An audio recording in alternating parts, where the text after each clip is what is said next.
Good evening, members. I, Virupaksha, on behalf of the Management Committee, welcome you all for the study circle meeting on the data privacy and AI for accountants and role of chartered accountants for control of review in new application implementation. And to dwell upon this, we have CA.Venkatesh R Padiyar. I request CA Manjuna to please escort the speaker and welcome you to the program.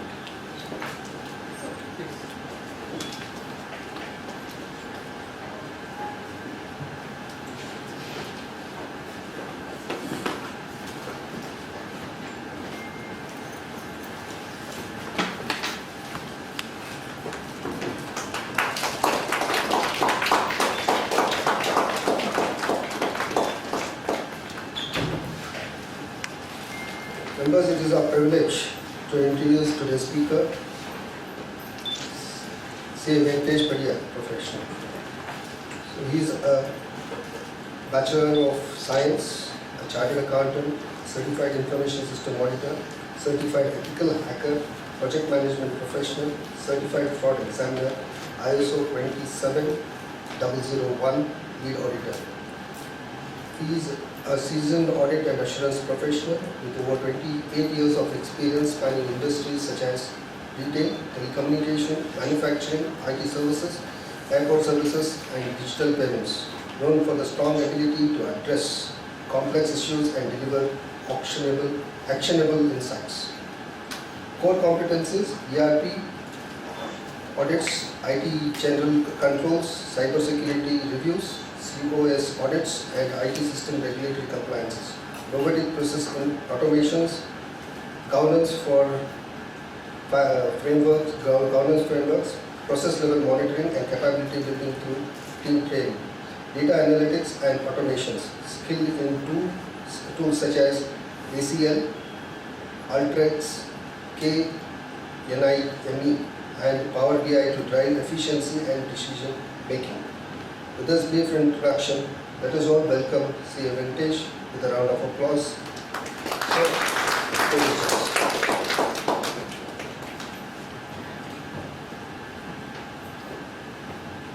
Good evening, everyone. First of all, thanks for attending this session of CPE in relation to data privacy and AI for chartered accountants. Let me also thank the CA Institute for giving me an opportunity to present the role of AI as well as data privacy by using AI. How many of us have heard about AI? Everybody has heard about AI, right? Either we use AI or our team members use AI. What exactly is AI used for? Even kids nowadays use AI for school projects.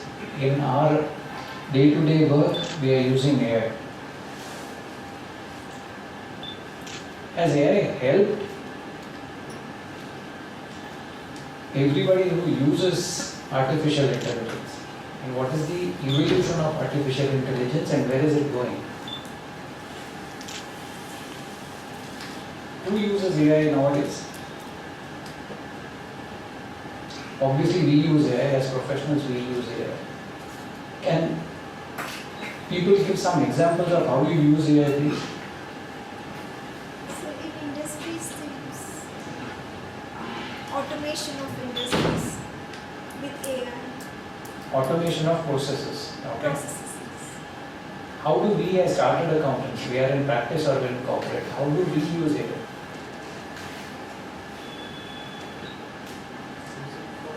How many, yeah, please. Drafting internal audit reports, Okay, drafting internal audit reports. Anything else? PPT presentations.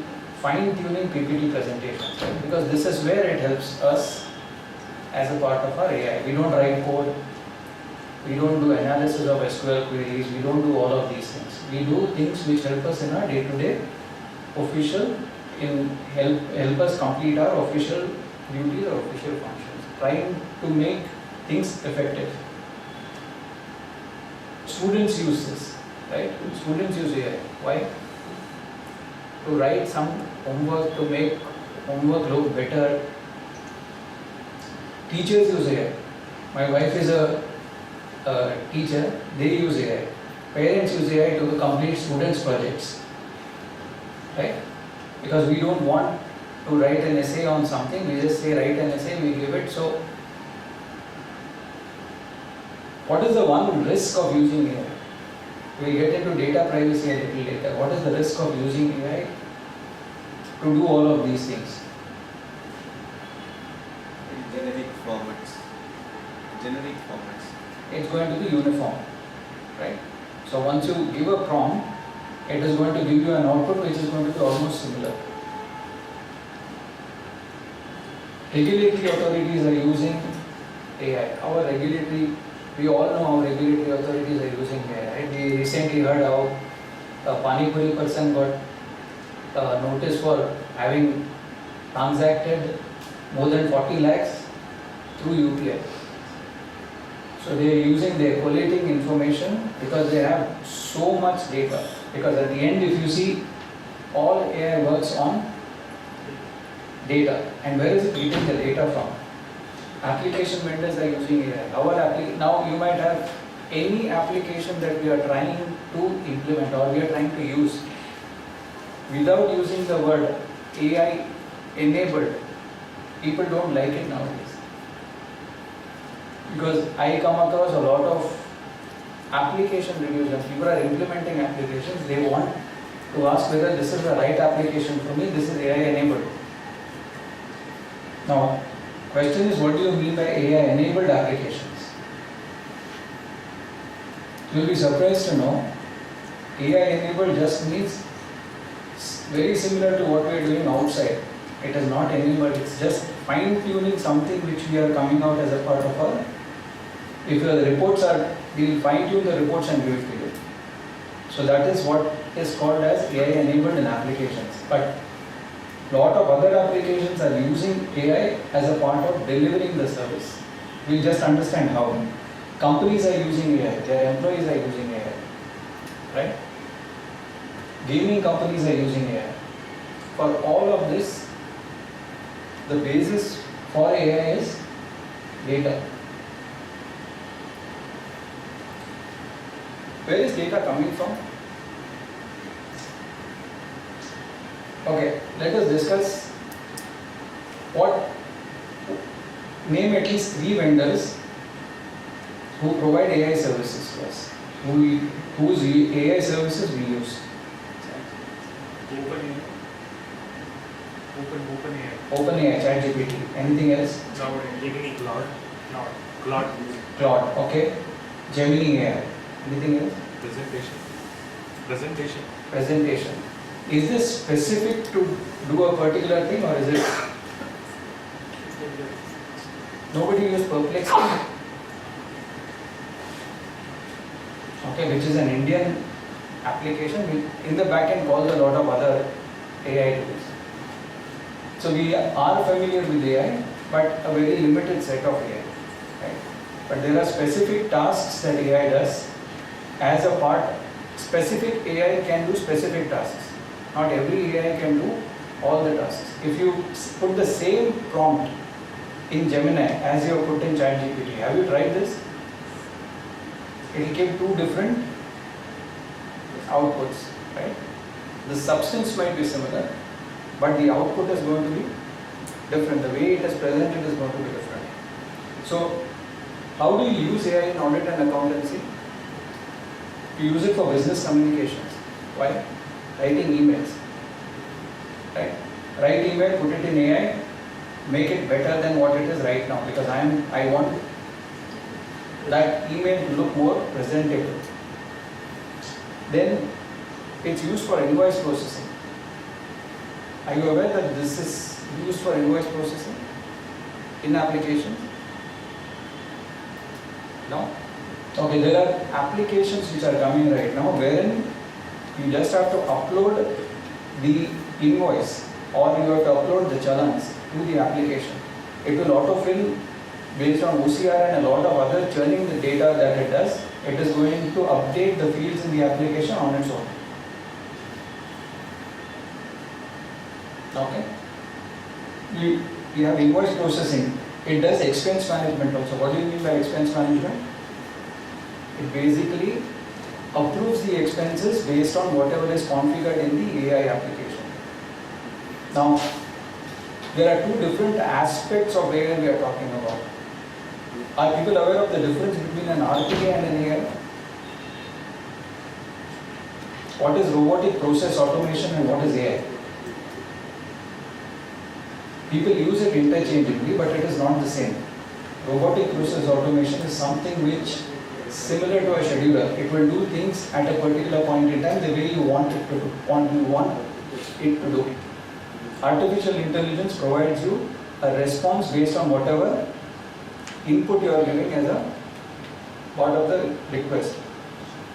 Expense management basically means pre-approving expenses based on whatever is configured. So there is no manual intervention as far as expense management is concerned. Once you upload, the expense will be automatically, if it is within the limits of whatever is configured, it is going to process. Process means end to end. It's called STP, right? State through processing. Now there are issues with state through processing which we have seen. We'll discuss that also. Then there is AI used for data analysis, there is AI used for fraud detection, there is AI used for business intelligence and decision making.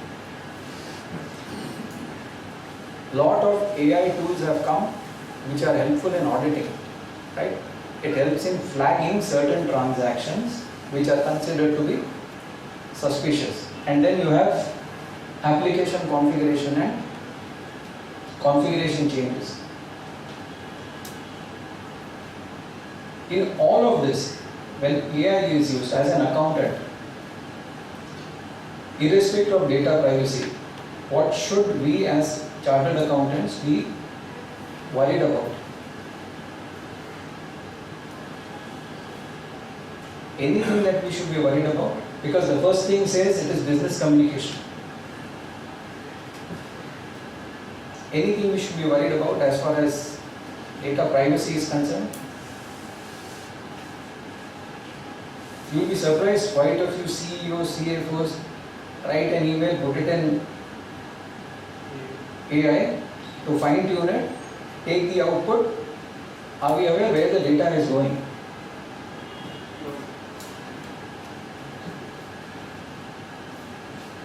Invoice processing, if it is done on the cloud, that is fine, but if it is done through an AI, we'll discuss quite a few things in the next topic also.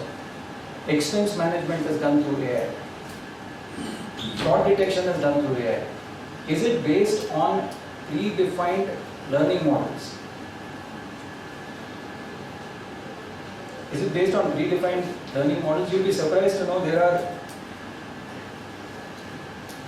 AI which is now doing configurations of SAP, configurations of Oracle, configurations of Navision, all of this on its own. Because it's a boilerplate, right? You just need these particular things, you say all of this, it is going to do the configurations on its own. So 80% of the configurations which are required to be done are done by AI itself. Now only 20% customization that is required is done by people. Is there a risk in that particular case, in case we are doing it?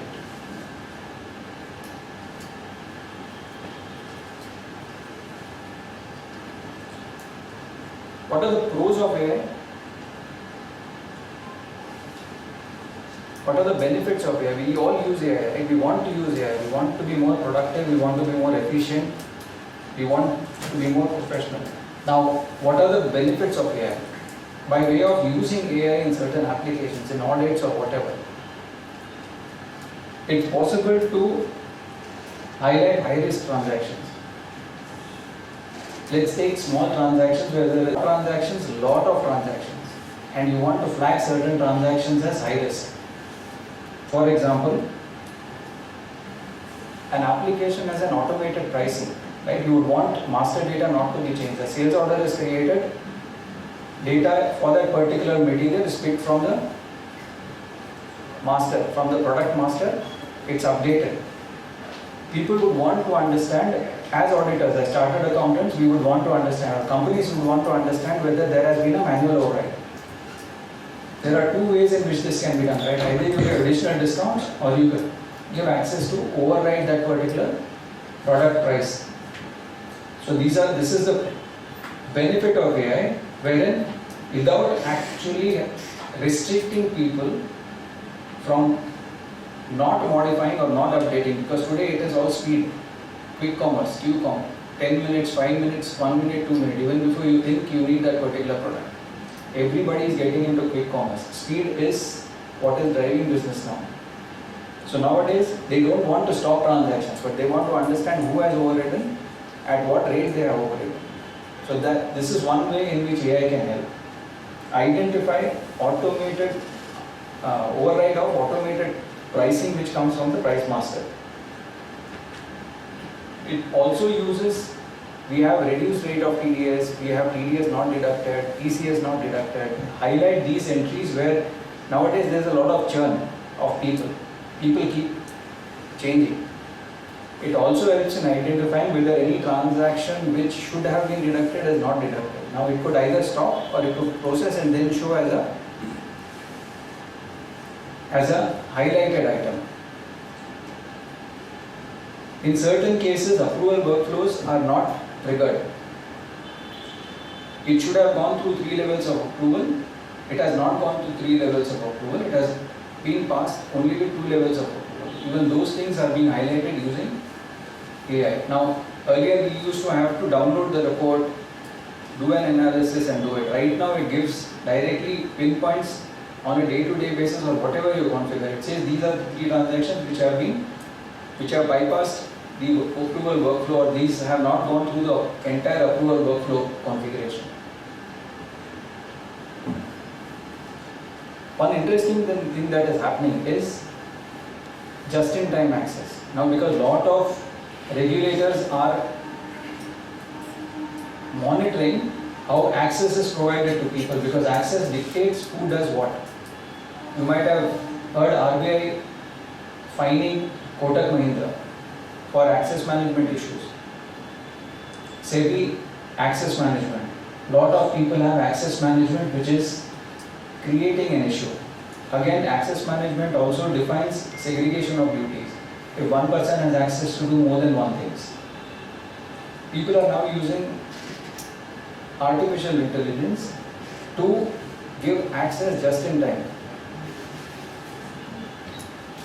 It assesses for this particular job to be done, how much time is required, how much access is required, and it also initiates logging of what is being done. Because in high-risk transactions, you need a JID. You don't get access all the time. If you have requested for access based on the email ID, it has a list of what this person, in which department this person is mapped. All of this is built into AI, and then when somebody requests for access, I need access to change this particular thing. For this particular invoice, I need to change this transaction, or I need to reverse this transaction, or I need to do a transaction with reference to this particular transaction. So it will give access based on the request and the transaction that needs to be passed in the application. Post which, after the transaction is passed, the access is automatically going to be deactivated.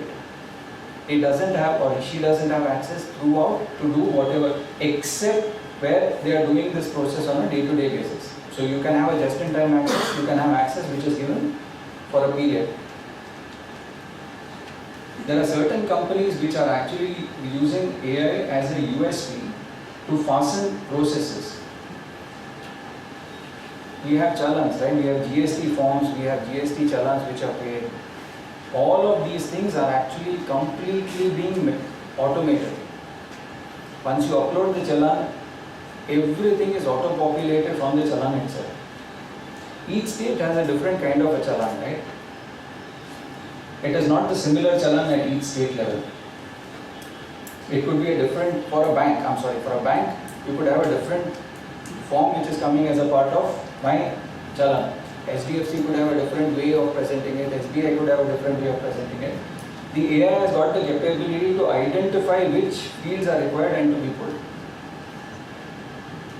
Preparing returns for statutory filings. This is something which is being done in the income tax portal itself. And then one thing which is coming up nowadays is sample-based auditing is going for a toss.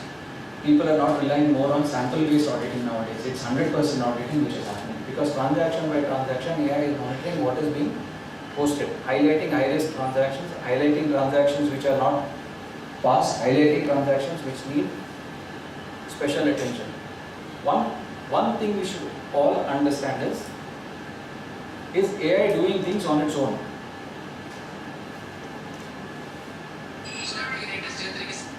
We all heard of a corporate veil, right? What is a corporate veil? Not looking behind the company, but when something wrong goes, we have to look behind the corporate veil, right? Do we have the liberty of looking what happens behind an AI engine? Earlier there was a risk. I'll tell you what. In GST, we need to reduce the size of the file, right? There is a 100 MB or a 1 MB or a 10 MB size restriction for uploading a file. Even in income tax, I believe there are certain restrictions. What do we do to reduce the size of the file? So you can't zip the file. You compress. Even if that doesn't happen, most people, I'll tell you what, most people will go online, reduce the size. It's all available, easy PDF, I love PDF, all of these are there. You reduce the size and it gives it to you. We are uploading a file which contains confidential information to the web without knowing where it is going to be stored. But we get the output. Right? There are tools available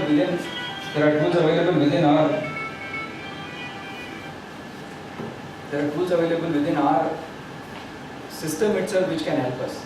But probably we don't know how to use to bring the size of the file down. Easiest way, upload it on the internet and get a output.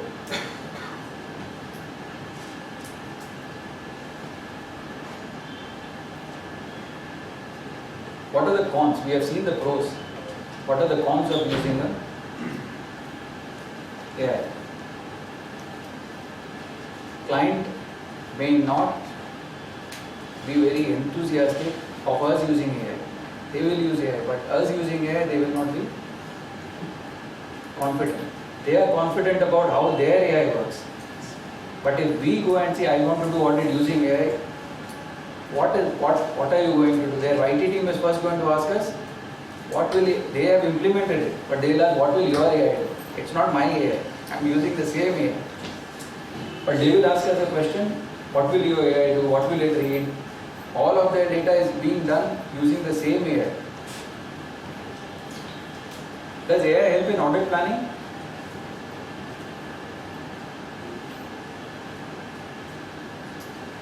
Is it a con or a pro?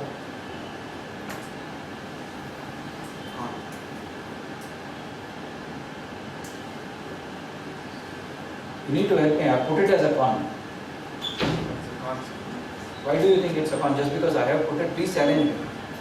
So the reason is AI doesn't probably understand the holistic picture of the judgment part of it, which Perfect. Okay. See, my daughter is done actuarial sciences. Okay. She's in the US. I was just thinking how many jobs are going to be at risk by way of AI. We think how many jobs are going to be at risk. How many opportunities are opening up, something which we are not talking about, right? But when I asked her, do you think, because I am not very aware of actuarial science, how it works. So she said, no, judgment. Because when you are signing off on an opinion, there is a lot of judgment which goes into a particular actuarial sign off. So wherever judgment comes, AI is not going to be in a position to do it, right? But does implementation of AI require change in audit planning for us? Are we going to use the same audit planning when an AI is implemented at the time? How many people have seen Tally integrated with any application using TDL?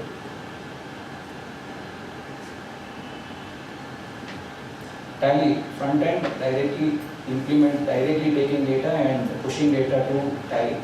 Any front end application pushing data to Tally. There's a direct TDL which happens and data is directly pulled through ODBC.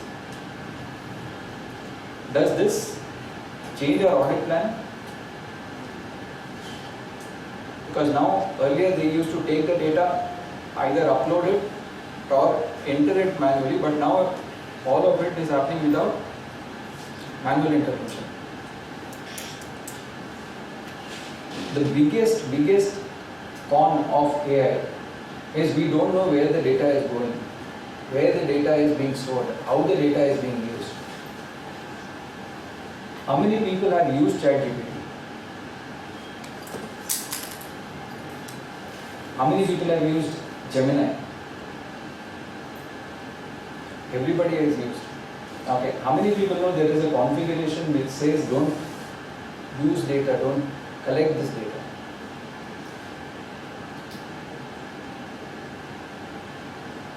Don't use it for training. Don't use it for training purposes. Don't. What happens if you say delete the data in Gemini? Don't use it. Gemini is specific, but it gives rules and regulations. It says even if you say don't use it for training, what does it do? It still stores the data for 10 days and then deletes it. Okay? We are all using phones, right? Are your phones listening to what you are saying? Is there any setting which says switch this off?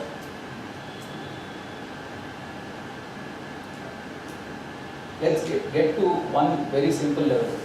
I don't want to ask a question. I don't want to ask people to raise hands. How many people have a good antivirus installed on their phones?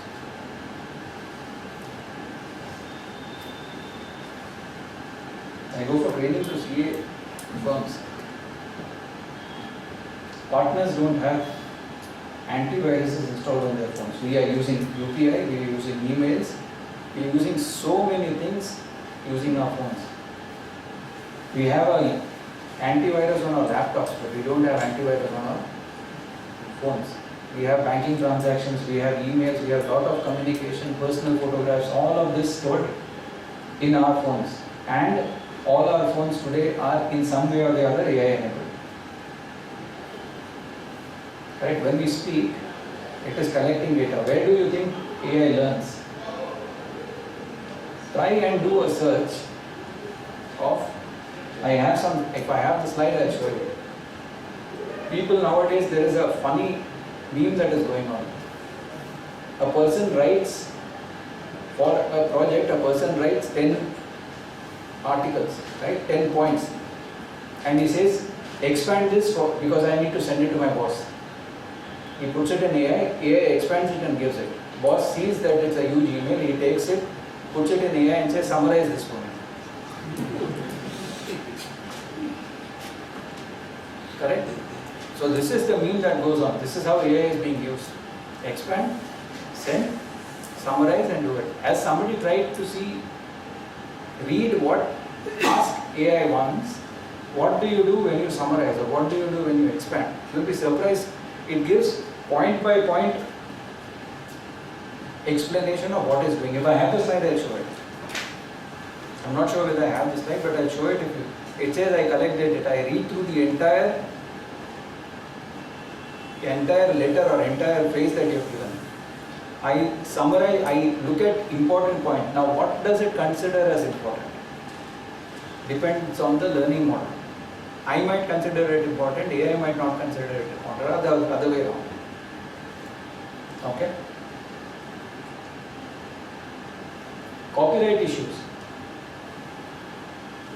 One of the cons is copyright issues. Where has it learned from? Where is it pulling data from? And if it is giving that data to us, is there a copyright associated with that particular? See, right now, today, there is no regulation in India in relation to AI. There are only 3 cases probably where AI, there is a regulation. Okay, one is in Europe, one is in California, and there is one more, I don't remember exactly. One more con is no oversight of what it is learning. If you see how do you learn, if you put how do you learn, it says AI learning models are unsupervised. What do you mean by unsupervised? It can learn whatever it wants to learn based on whatever data you are feeding into it. Correct? We used to call computers as garbage in, garbage out. AI is actually the same thing, but we are relying a lot on AI, right? Now we have moved from Wikipedia to ChatGPT. Earlier we used to put whatever we want to know in Wikipedia, but now we have moved to ChatGPT, Gemini, Perplexity, Claude. Claude is specifically for source code. Feeding wrong information, it basically depends on the prompt that you are giving. If you give the right prompt, it will give the right answer. If you are giving the wrong prompt, it will give a wrong answer. But my interpretation is, I have given the right prompt and I am getting the right answer. And AI is prone to cheating or deception.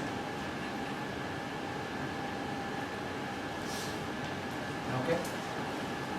This is something which I am sure I have a slide. What is the dependency on AI?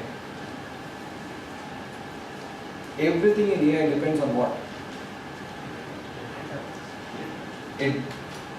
Accuracy of how it has learned, right? Does it have an exam?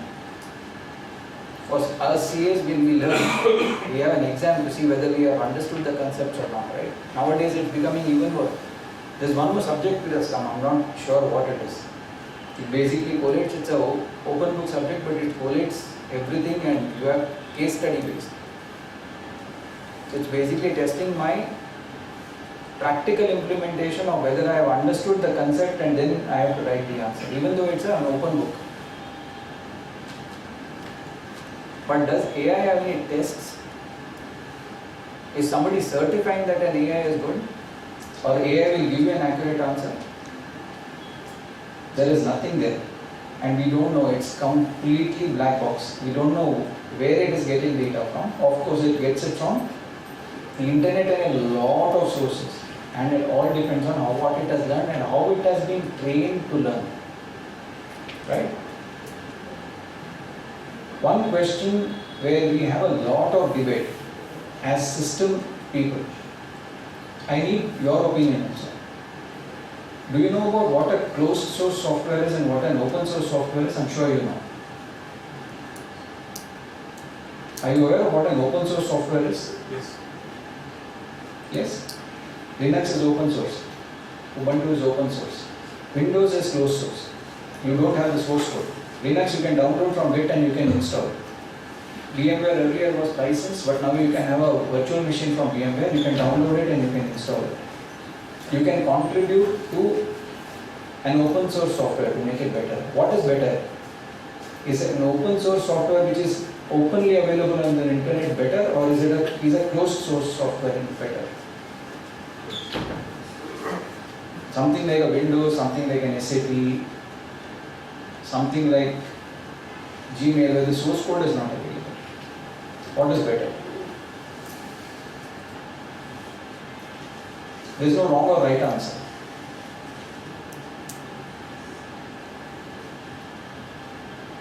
The overall opinion is open source is much better than closed source software. What is the reason? Access to data. Anybody and everybody has got access to that source code. They can suggest if there is some issue with the software and they can contribute to making the software better. In closed source software, there is no such option. Only the limited set of people who have configured the software, who have made the software, who have written the software, whenever they come to know that there is an issue, they will patch it up. Okay?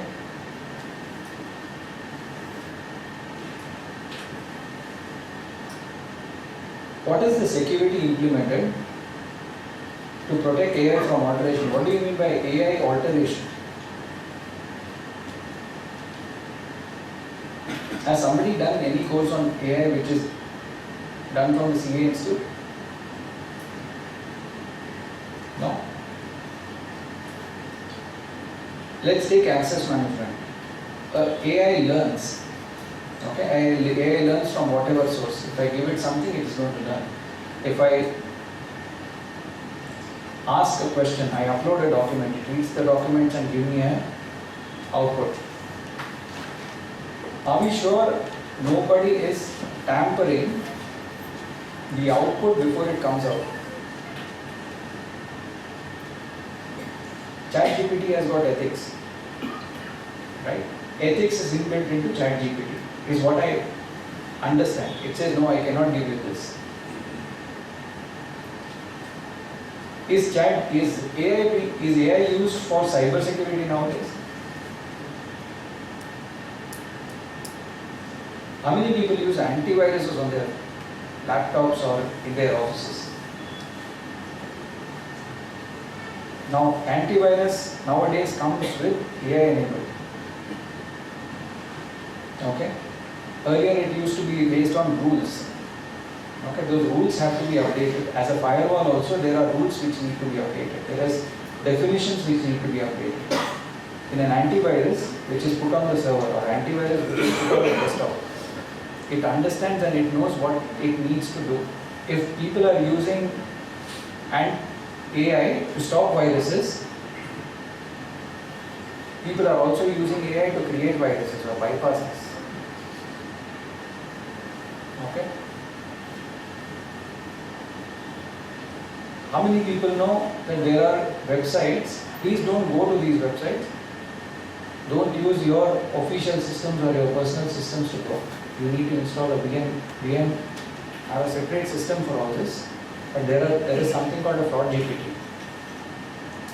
There is something called a worm GPT. Why am I discussing all this?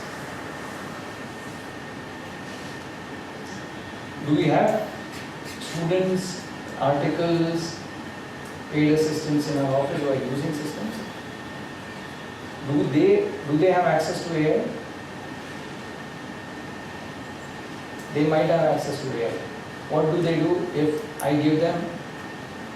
Let me give you an example. I know of a CS who nowadays when you are having meetings, there is a transcript which comes, right? Whether it is Zoom or whether it is Meet or whether it is through Microsoft Teams, there is a transcript which comes.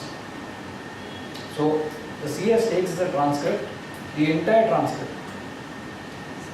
and tries to summarize it, putting it in AI. Is there a risk? Is there a data privacy risk? Because the entire meeting, whatever happened as a part of a transcript is put, and they want only the key points to be summarized and put as a part of. They are considering it as efficiency, trying to use AI to better the processes. But the entire minutes of the meeting, not even minutes of the meeting, the entire transcript of who said what is going to be there as a part of the transcript. This is one huge risk. Similarly, students or articles or whoever is working, even probably we just upload the statements to find out what is the ratios.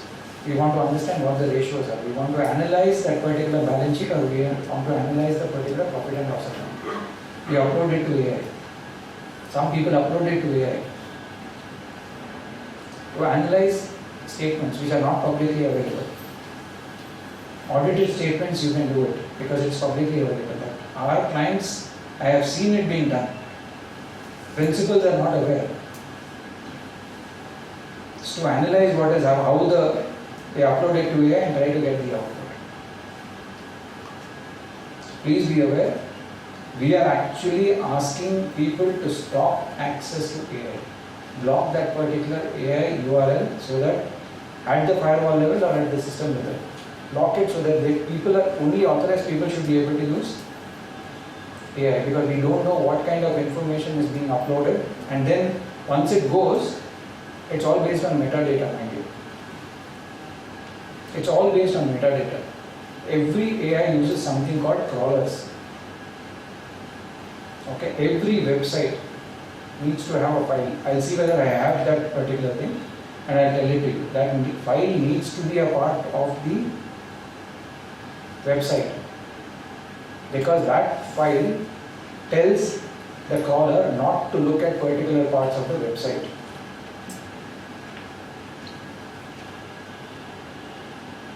Am I being too technical? Okay. When AI is, if you ask DeepSeek is the new in thing as far as China is concerned. It has actually tried to rival ChatGPT with very little resources. If you ask the same question to DeepSeek as you ask about China, if you ask to DeepSeek, it's going to give a completely different answer. What has happened? The learning model is different. The response, while giving the response, somebody is altering the data. Probably AI itself is altering data before giving the response, because nowadays response needs to come within milliseconds, not seconds. It needs to come within milliseconds. One big risk is auditors' reliance on AI. Now, like I said, there are configurations which happen through AI. People are doing audits, continuous, complete controls monitoring through AI implemented applications. All of these are tagged, the transactions which are tagged to AI. Where does this work from? It is based, remember, on configurations itself, based on whatever it has learned, based on whatever has been modified. If we as auditors rely on AI, we need to be extra sure people are not able to fiddle with the learning model. People are not able to modify the response. People are not able to modify the configurations and updates. Whatever are the updates that are coming as a part of, if you see, there will be a 3.5, there will be a Gemini 3, all of these things. Are you using the earlier version or are you using the latest version? Have you downloaded it to your system? Have you used a desktop version of AI?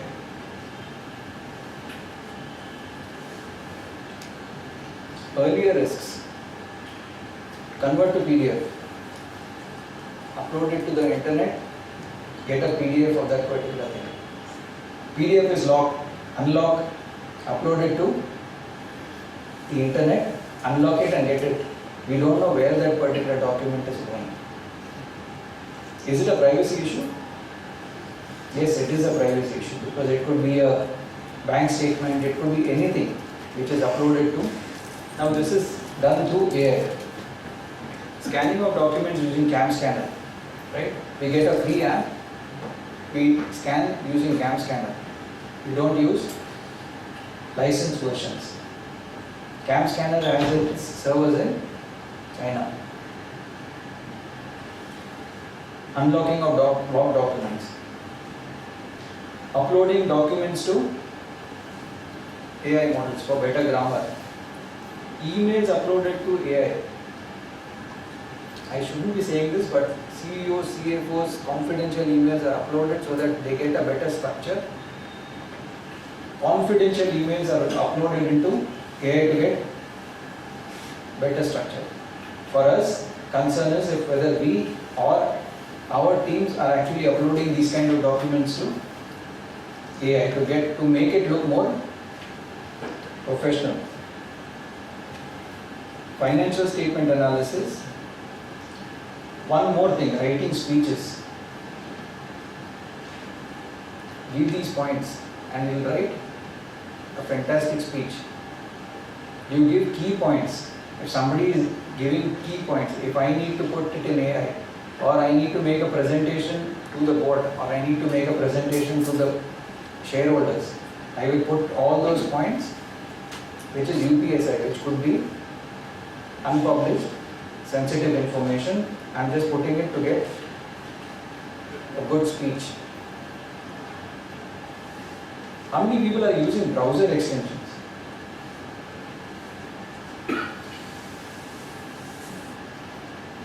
ChatGPT comes as an extension.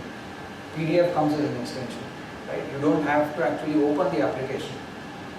Edge comes with the PDF because you can read PDF using Edge. How many people, be very careful about what browser extensions you use. Because a lot of data is compromised based on browser extensions. What do you mean by an extension? Just check. Sometimes we just say okay. So next time you open your browser, see how many extensions you have. Extension is basically something where the browser itself is calling the application. Okay. Sometimes we just say okay because we don't understand the implication of implementing or onboarding or adding on a browser extension to my browser.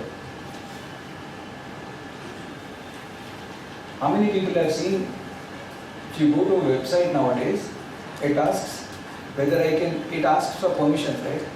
Can I use all information or can I use only required information? Optional cookies. Have you seen this? Why is that come now?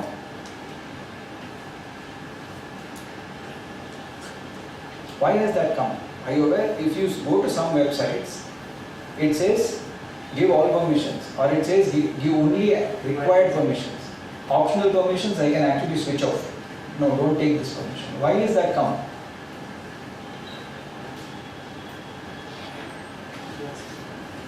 The reason is browser is storing a lot of private data. Okay? Whatever you do, there is something called a cache. It stores a lot of private data, which is why as a part of GDPR, it's going to come as a part of DPDP also. As a part of GDPR, they have said cookies are also carrying private information, which is why you have to take consent before you actually allow people to, before you collect data. Okay? So next time you are looking at the browser, ensure you are clearing your cache or you are clearing your browser extensions. Whatever extensions you don't want, please remove it because it is compromising your data protection. You don't know where the data is going. Agreement drafting. Confidential documents are uploaded to get beautiful agreements. Whether it is agreements between two companies, whether it's agreements between two highly sensitive, all of these agreements are being put in AI too. Even in our offices, we might be putting that. Be very careful, we don't know where that data is going. Like I said, there is no regulation for AI. There is nothing, no tests for AI. Nobody says this AI is best. Everybody says I need to be different. I am giving a better response. I am giving a better result.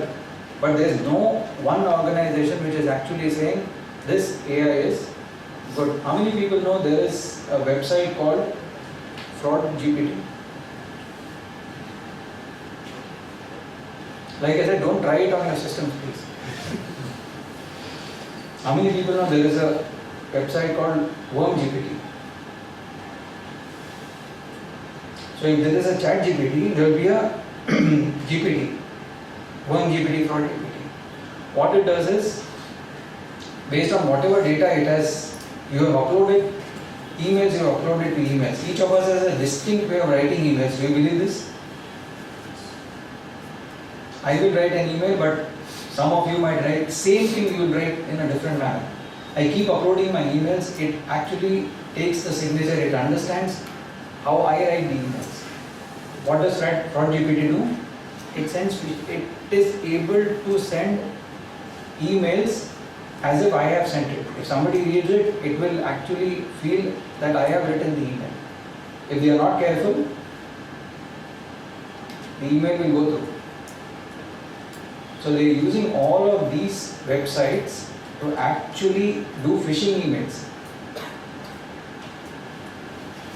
to create a vulnerability from the inside. So they create emails in a manner which is actually designed as a CEO, as a CFO, as key important people. Fraud GPT will give you those kind of things. It also gives you code. give me a code to break this, give me a code, which is why we actually nowadays say block these websites. If I don't want somebody to access this, it's going to create a problem. They are going to find how to actually bypass the system. If you put in ChatGPT, just say, how do I crack a password? Find out what ChatGPT will say. You put it in Gemini, find out how Gemini will respond. You put the same thing in FraudGPT, just see how it will respond. But don't go to FraudGPT, please.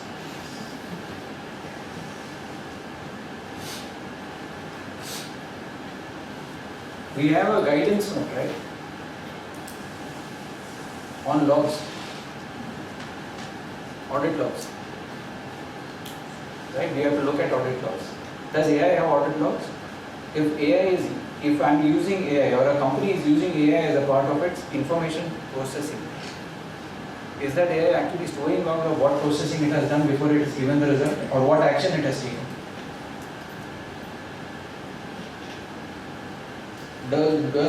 Are those logs also required to be looked at, or those logs also required to be stored as a part of the transaction processing or as a part of, because now when data is taken from an invoice,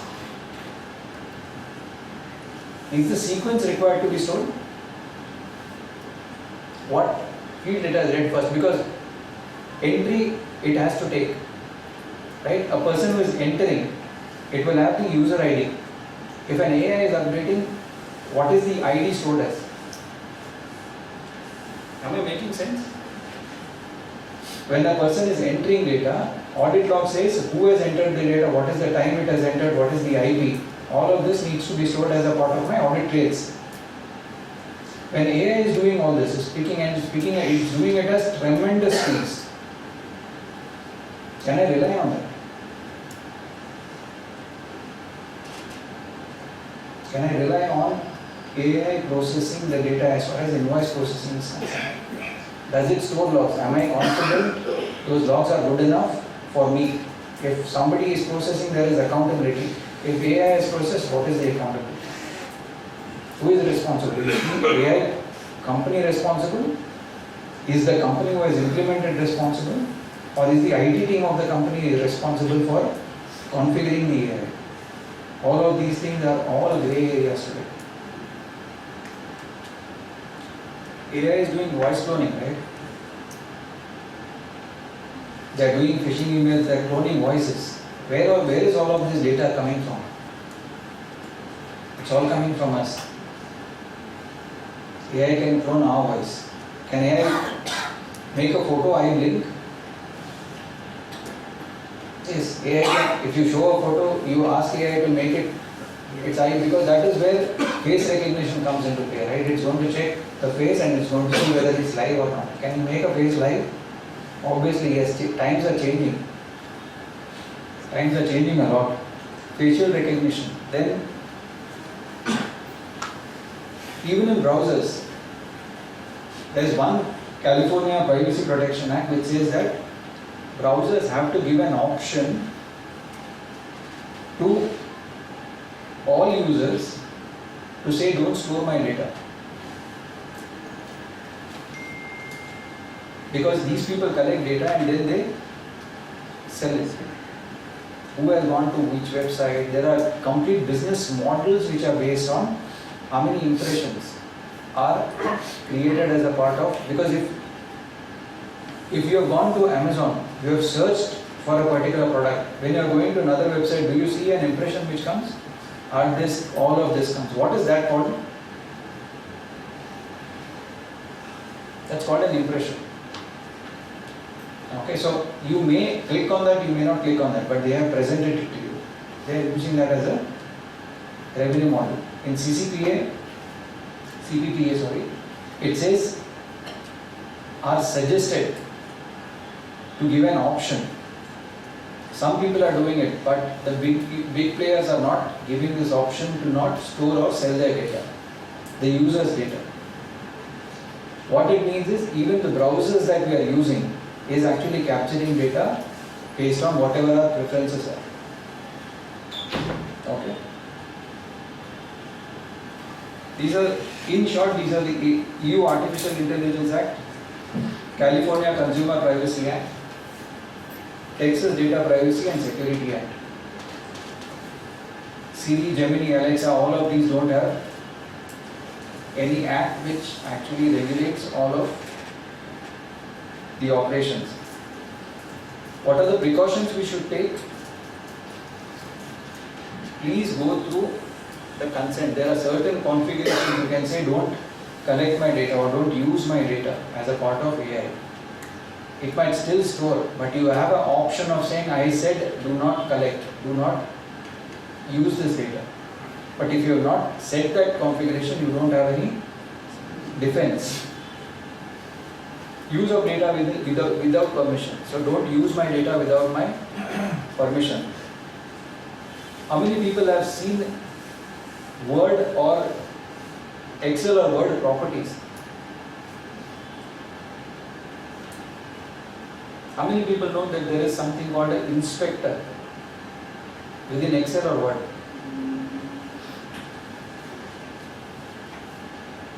No? Okay, next time just search for inspector in Excel.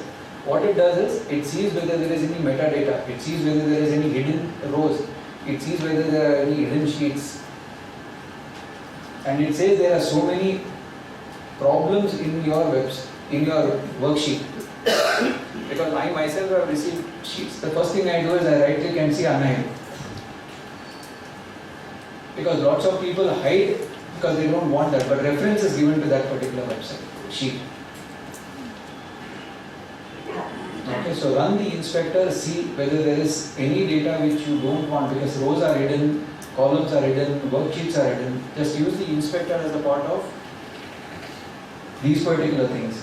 It also asks you to remove metadata, because if something has been uploaded to the internet, the only way these crawlers can find out is by way of metadata.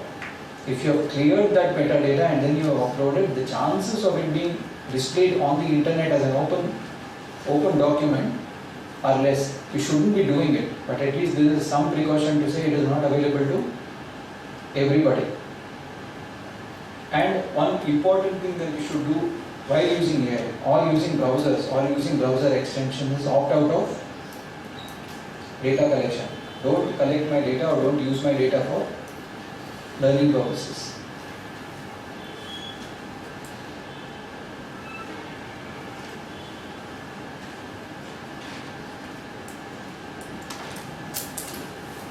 This is something which we have already discussed.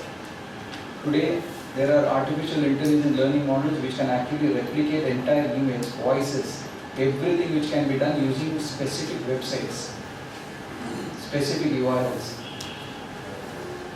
The least you, in fact, if you're using systems, if you know how to actually look at systems, you can monitor who has gone to what website, what are the events that have happened through your own laptops itself.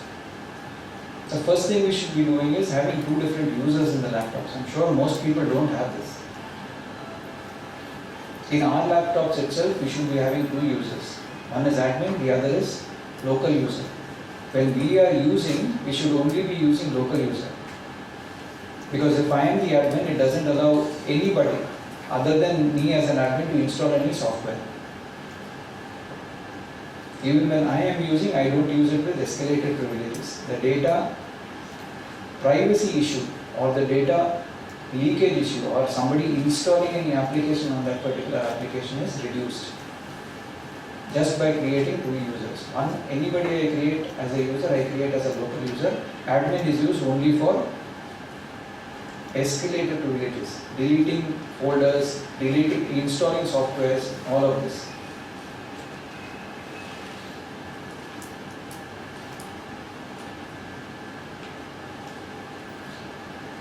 One thing I have seen is SQL queries. Do you know what you mean by SQL queries? Huge data models. Okay, whatever reports you are generating in Tally or whatever reports you are generating in SAP, everything is done by way of SQL query. Data is stored in tables. If you are asking, give me the sales for this particular customer from this period to this period, what it is going to do in the back end is it's going to create an SQL query. Select date, name, invoice number for this customer from this table where customer ID or whatever they have put, customer ID is this, from this date to this date. This is the query which is going to be fired in the backend. Some people put queries which are created in the company to optimize. AI is used to optimize queries because they have terabytes of data, petabytes of data. Some people have petabytes of data. They will put it in the AI with the names of the tables itself.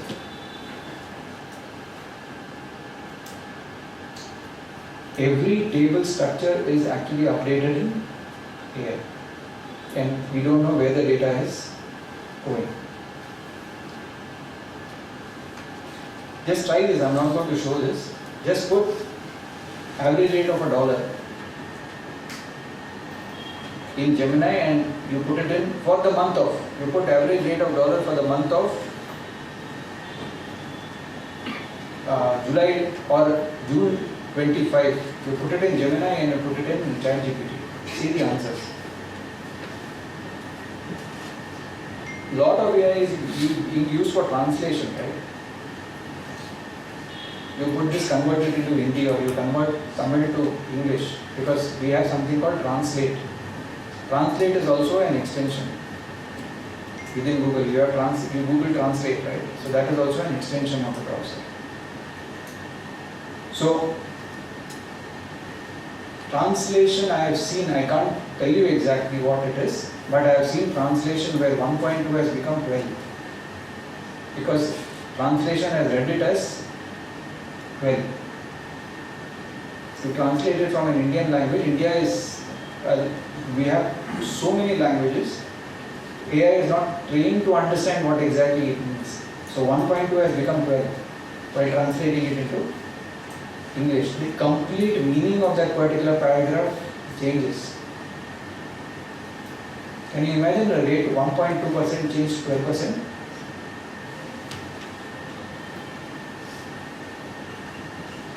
And please ask whatever AI you are using, what do you use to summarize? If I have the slide, I will show it to you. Yes, it's here. Can you see the slide? What does it do?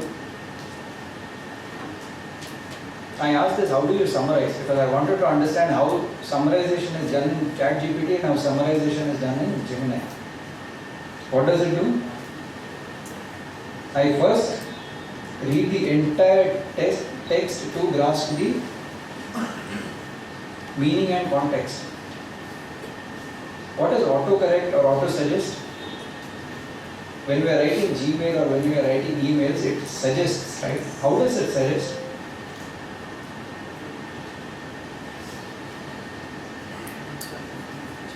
How does it know? It is actually reading the entire content of AI is reading the entire content of the email. So when I ask, how do you summarize? This is the output. Identify key points, it says. I extract the most important.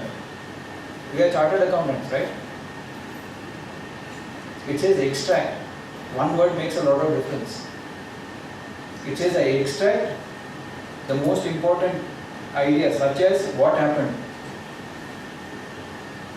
who was involved.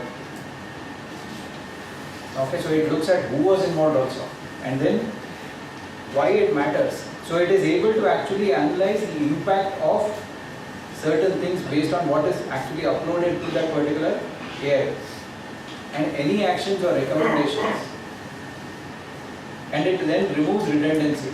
I eliminate repetition, filter, filler words and everything. I rephrase. To rephrase, it has to actually understand the entire meaning, right? So that the context doesn't go out of, the context doesn't provide a completely different meaning. So it presents it in a manner, it actually has understood the entire thing. Even if we don't understand, the AI understands the entire concept of what we have written out there. And then finally, this is important. Okay? Depending on whether it's for email, report or message, I adjust the tone and style. So it also adjusts based on whether it's an email, whether it's a report, whether it's a speech, whether it's anything, whether it's a presentation, and then it presents it to us. Okay, I'll give certain examples if I have them. How many people have seen AI chatbots which are actually stitched into websites? Almost every website has got a chatbot. Okay, in the next session we will probably discuss how chatbots are a risk. It's a huge convenience. SDFC, I don't want to promote SDFC, but SDFC is a front runner in actually bringing automation as a part of its services. You don't have to go, even in WhatsApp you can get actually everything you can do by way of WhatsApp itself now, but it's menu driven. You want a checkbook, you can do it through WhatsApp. You have lost a card, you can block a card, you need a new debit card. All of this can be done using WhatsApp itself. It understands based on the prompts that you give. It's a huge benefit. Underwriting models. What do you mean by underwriting models? While approving loans, it's going to understand whether the person is good enough, whether his CIBIL score is good enough, how many loans it has. All of this is going to combine and it's going to propose a loan amount.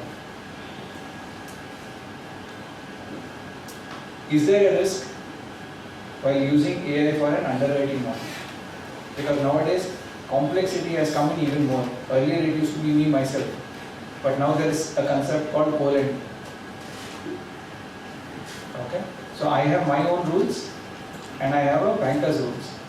Whoever is the co-lender, I have his rules also to understand. So I will pass it through my underwriting rules and then it will go to the underwriting rules of the co-lender. Is there a synergy between these two?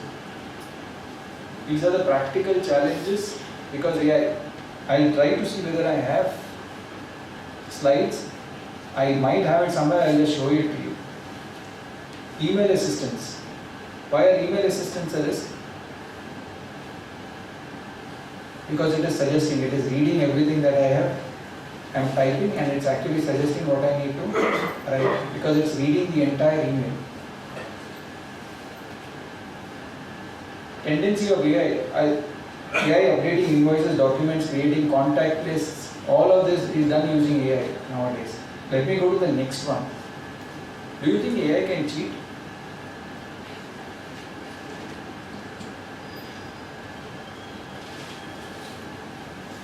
How do you think AI can cheat?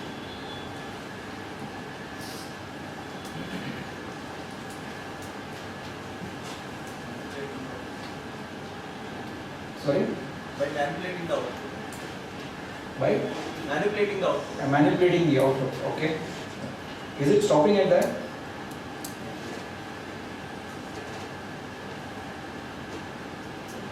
Is it stopping at that? Okay.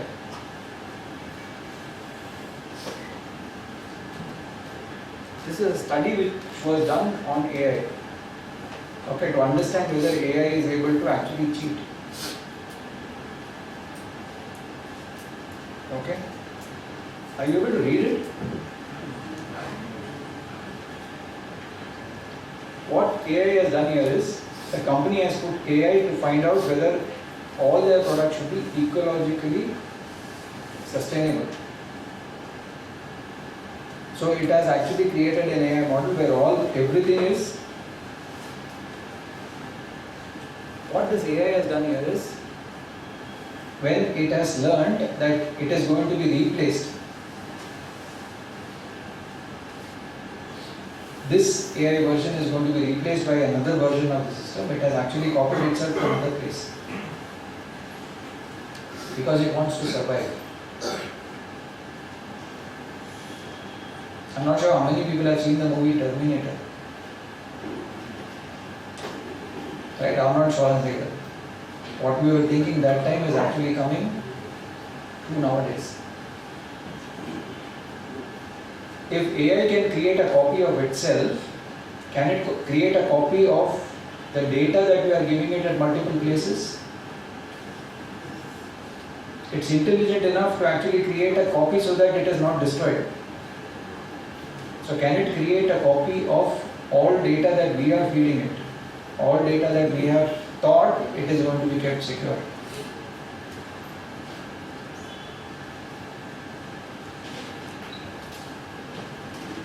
How many people know about data snipper in Excel?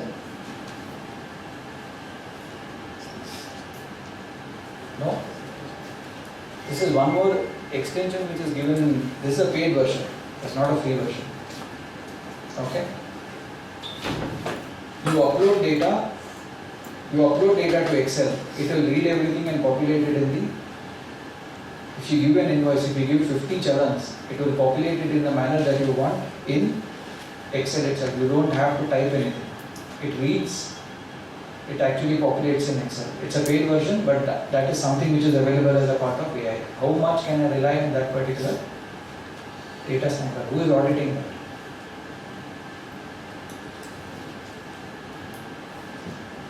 Is AI able to identify forged documents? Because invoice is being read, right? Invoice is being read. Is AI able to identify if the document is forged or this document is not authentic? Whatever document it gives, it's going to read and it's going to populate. Correct? So this is one practical challenge for us as chartered accountants if AI is being used. If it's being scanned, auto-populated, all of this. If a forged document is there, it's still going to go ahead and do an STP. It's going to, if a fictitious vendor, fictitious invoice, fictitious payment, AI might process it if there are no controls in place.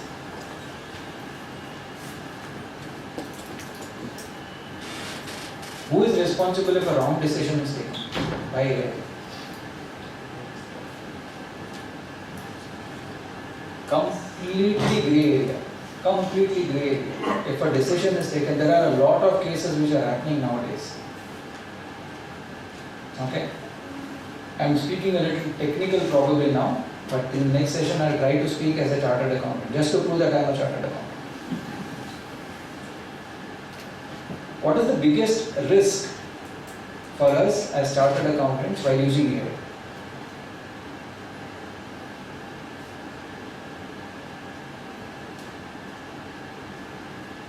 Ultimately, we might be responsible. Sorry? Ultimately, we might be responsible. We are going to be responsible. But what is the biggest challenge for us is the last line. Training teams, our teams and ourselves, in how best to use AI and what precautions we need to take while we are using AI. Lot of companies are actually having in-house teams which are creating AI models to process things for which testing does not seem to be happening. Lot of SaaS models have come, right? Software as a service. We are using AI, companies are using AI, but are there people trained on use of AI? I'll give you an example of data. Why I brought in data snipper is, data snipper needs certain protocols to be followed. It cannot be that I just go and start uploading documents there. It needs to be done in a particular manner. So teams, if somebody is using automation, people need to be trained on how automation needs to be used, how AI needs to be used. One question I want to ask, is sequencing important? Sequencing, the sequence in which data is processed. Is that important? Why do you think? Can we have just one example of sequencing which is important? Why is sequencing important?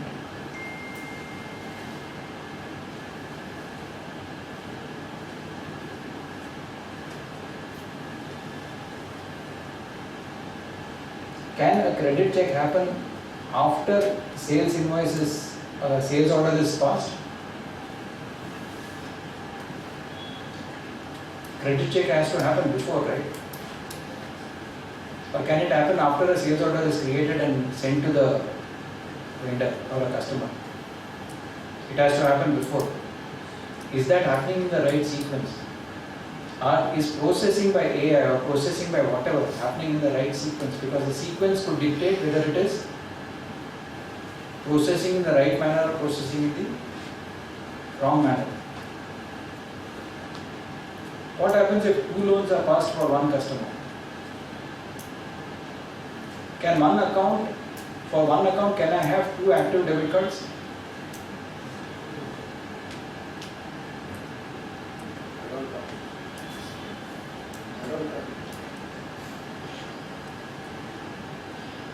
These are things we should be actually thinking about. Because if it is done by people, I can place accountability, oh you did it. But if it is done by AI, who is accountable, who is responsible for it? Okay? And these are some things which we are going to face in the future and not in the very distant future. Okay, this is something which is already being worked upon. The reason why people are saying AI, be careful about AI, because lots of benefits, lots of risks also. I don't want to give any access to any application to any auditor. Okay, they say, client says I have AI implemented which will give access or give whatever you want. AI will give you. You want a trial balance, AI will give it to you. I won't give you access to the application. Just put a prompt in AI, give me the trial balance from this period to this period. It will generate a trial balance. Are you okay with that?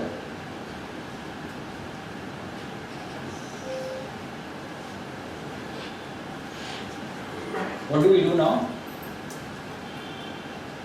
We ourselves download the trial balance, right, by putting the parameters. How is this different?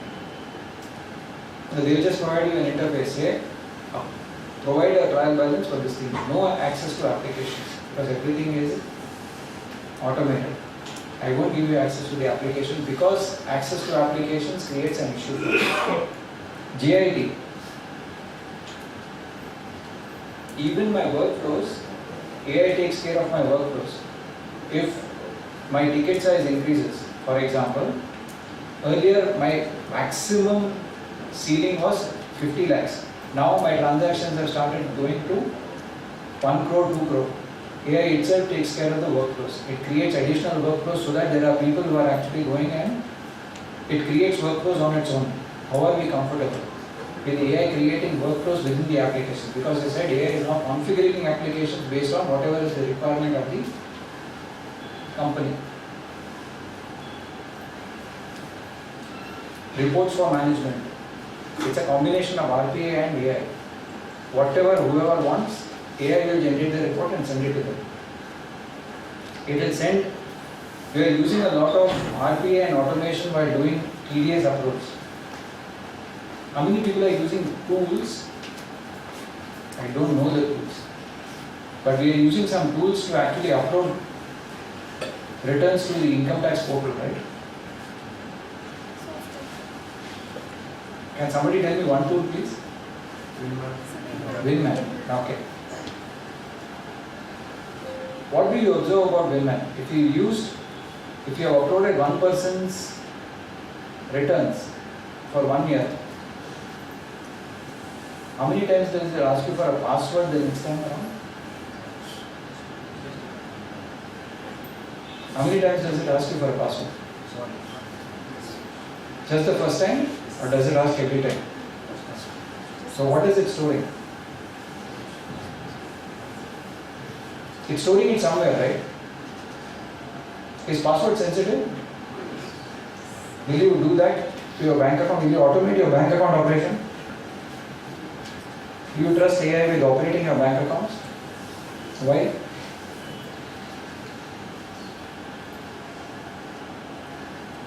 Exactly for the same reason, when automation is used as a part of anything that we are doing or anything which is done as a part of what the customer is doing, we need to actually understand whether there are any risks.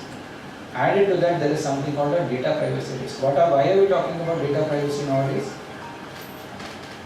The reason is there is something called DPDP which is going to come, which is already being notified, but people are not up and going as far as protecting private data of customers, protecting private data of vendors or any other private data is concerned. Okay?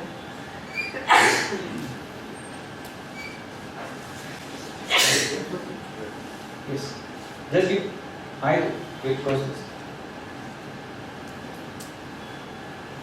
Contingent liability. Is there with use of AI, is there an impact on contingent liability?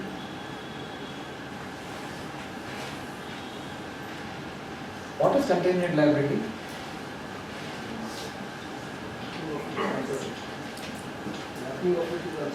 Uncertain. Okay. Do you think there is an impact of AI on contingent liability? Is there a going concern issue with use of AI?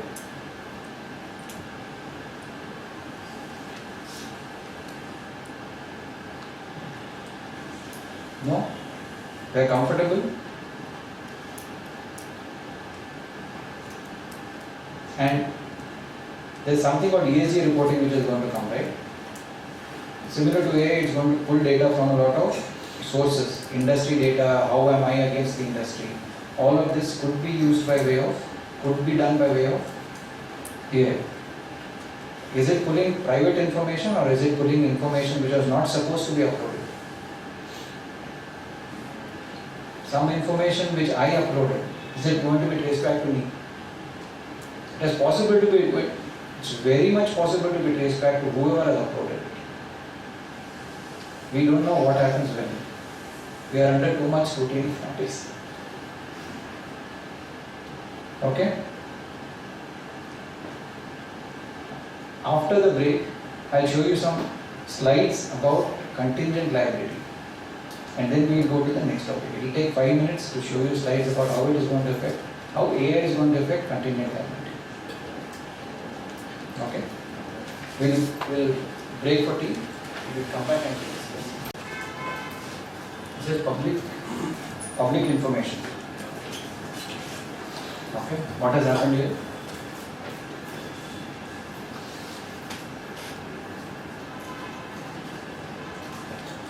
AI, which is an underwriting model, has actually refused,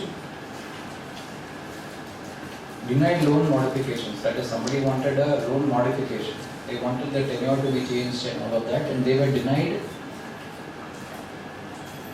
tenure extensions or modifications of loans by AI. Okay?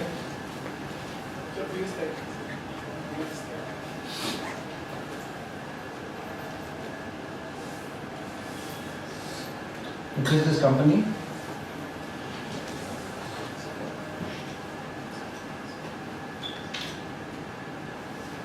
How much has it paid? $12 million for wrongly denying mortgage modifications. Okay, AI was used for underwriting and for accepting, approving or denying loans or loan modifications.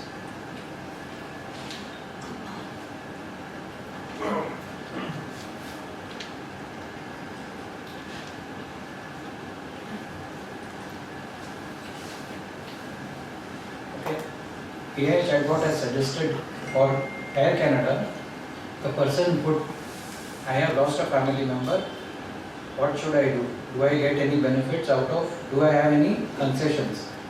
Chatbot has said you have to buy a ticket and then ask for, which was wrong. Okay?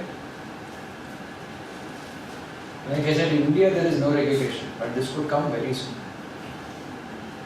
Chatbot has given the wrong answer. And Air Canada has paid damages to that person just because of a chatbot giving the wrong response. Going concern, right?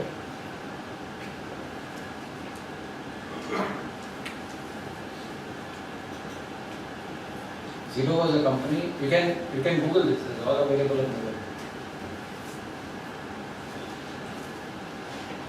We tried to shut shop because it was in the business of buying homes. wrong algorithm, wrong artificial intelligence taking decisions, it had to write off millions.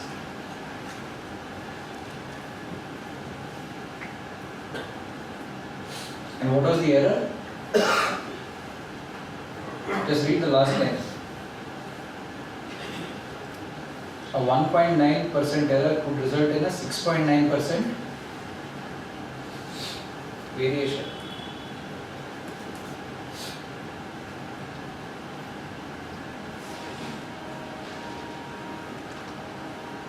This is again AI. iTutor group recruitment AI rejects applications due to age. People who wanted to learn above a certain age, it did not accept the applications, because of which it had to pay damages. More than 200 qualified applicants were automatically rejected by the software because of the learning model. So this is what, unfortunately, I had not sent the institute, but I had in my laptop. So I just, food for thought is, if AI is implemented, depending on the area where it is implemented, does it affect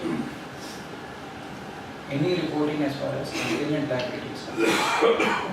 Because nowadays you can see even chatbots. Even chatbots are actually giving responses, and based on the responses we are taking action, right? Is it possible that the company could be due for damages? And very soon, I'm sure, it is not very far away, even for audit, even for us doing audits, it is going to be generated. We are going to be given an interface where we are going to be querying the artificial intelligence, no access to applications. Okay. Any questions?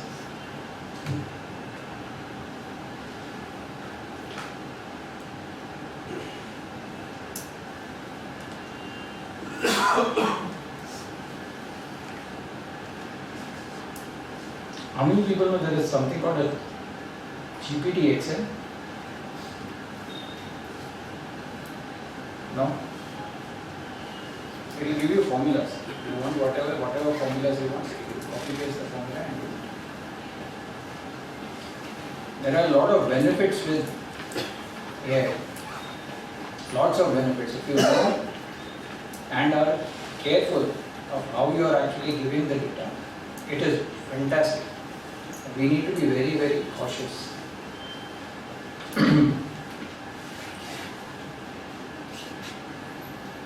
And the file I was talking was robo.txt. This is the file which needs to be updated in the website so that crawlers are not looking at everything in the website. It's not there in, it's creating a vulnerability, but you can actually prevent data from going out of your website by using this particular file. Simple file, robot.txt, which will actually restrict crawler. If a person is going and doing it, no problem. But 80-90% of the work of collection of data is done by crawlers itself nowadays.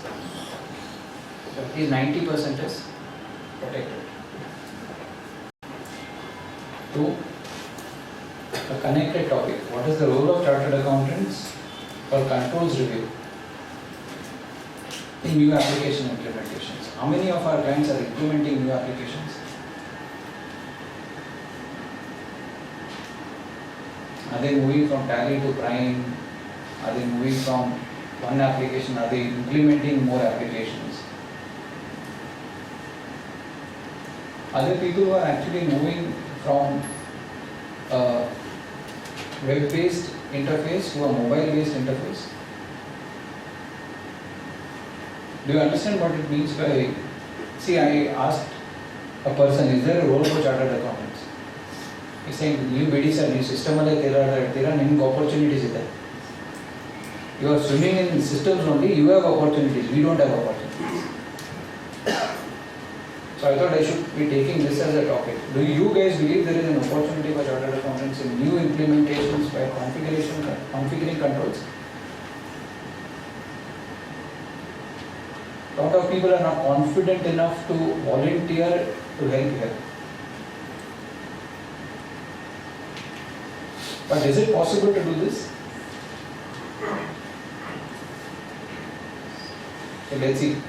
What are the two kinds of software or application implementations? I'm trying to make it a little more technical so that you feel that I am highly qualified. Okay, so there is something called a brownfield implementation and something called a greenfield implementation. What do you mean by a greenfield implementation? There is no application, but they are implementing a completely new application. What is a brownfield? I already have an application, but I'm adding on. I'm bringing one more branch. I'm adding one more. I have a base application. I'm adding one or two more applications to feed data or to give data to that particular existing application, which is called a brownfield implementation. Okay. Now you guys believe that I know a lot. Okay. Why do you think we can play a role? One, implementation of AI. Okay. Everywhere, anywhere, AI is the buzzword.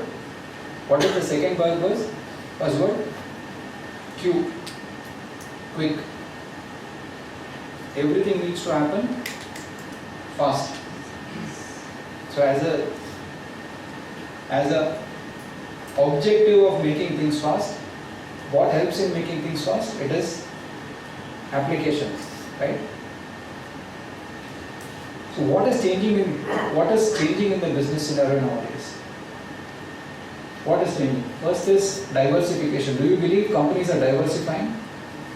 No company wants to take the risk of being in one business. They are trying to diversify into other businesses. Okay. What is the latest example? The latest example, 7 days back, in the last 7 days, one huge company has got into a completely different business. Sorry? Zomato into airlines. Okay, anything else? Geo Finance. Geo Financial. Okay, anything else? Flipkart has gone into NBFC, has got an NBFC license. Okay, I'm talking about really settled players in the market who have a huge market share. So Flipkart has got an NBFC license. Is the business related? Phone Pay is there. It's already integrated. PhonePe is a little different. We talk about PhonePe. I'm talking about Flipkart as an online retail platform, and now they're trying to get into an NBFC license. Are both of these businesses integrated or are these completely different? It can be integrated, like someone buying some phone, he can get instant. Perfect. Okay.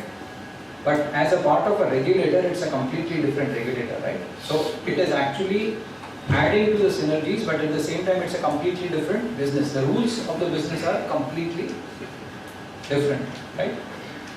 What needs more regulation?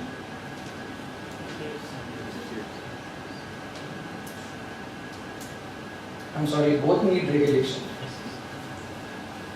The reason both need regulation is, in Flipkart, you're going to pay by way of cards. You're going to have loyalty bonuses. You're going to have points, right?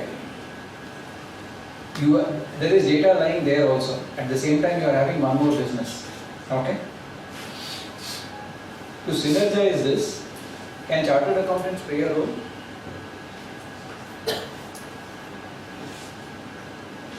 I'm just taking one example. Take an example of your client. If he's diversifying in another business, is there a role you can play based on our understanding of what are the risks for that particular business? Because we might have a client in a similar industry.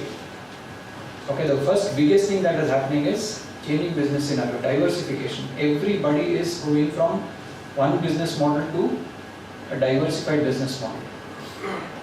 Second thing is changing IT landscape. What do you mean by changing IT landscape?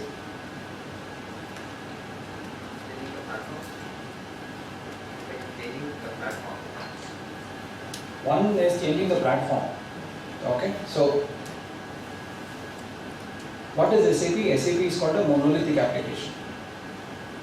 All modules are available within one application, right? So it's called a monolithic application. It's a huge application like an elephant, which actually gives just public information.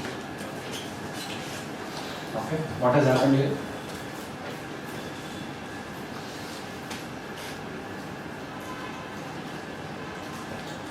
AI, which is an underwriting model, has actually denied loan modifications. That is, somebody wanted a loan modification. They wanted the tenure to be changed and all of that, and they were denied tenure extensions or modifications of loans by AI. Okay? So please take.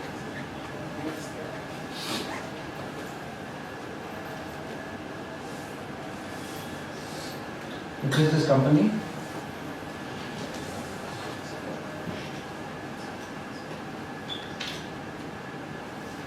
How much has it paid?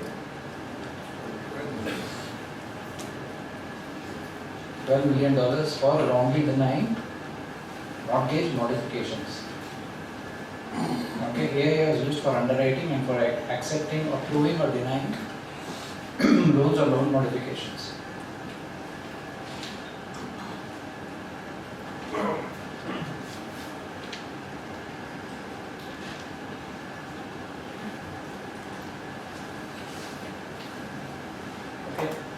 AI chatbot has suggested for Air Canada, the person put, I have lost a family member, what should I do? Do I get any benefits out of, do I have any concessions?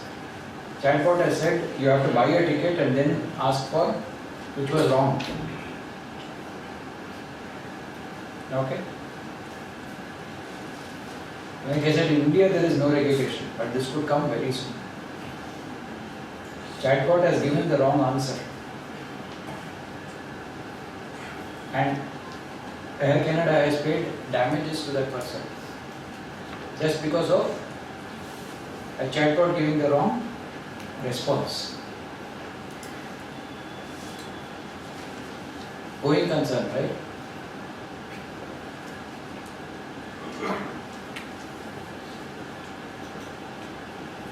Zero was a company, you can Google this, it's all available on Google.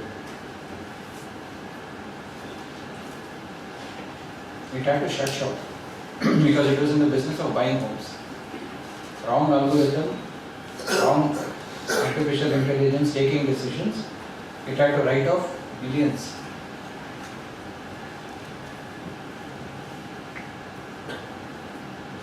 And what was the error?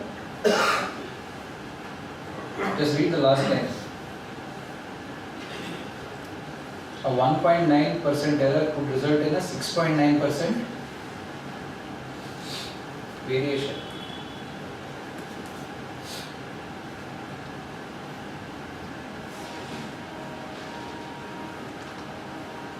This is again AI. iTutor group recruitment AI rejects applications due to age.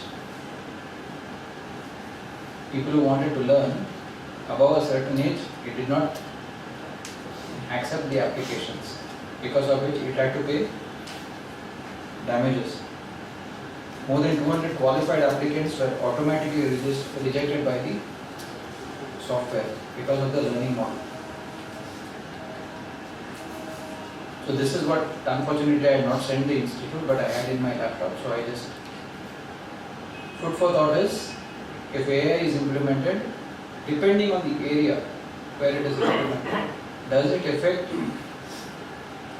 any reporting as far as complaint liability is concerned? Because nowadays you can see even chatbots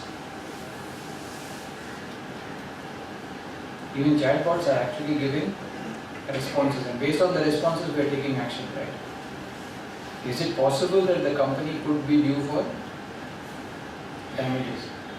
And very soon, I'm sure, it is not very far away, even for audit, even for us doing audits, it is going to be generated. We are going to be given an interface where we are going to be querying the artificial intelligence, no access to application. Okay.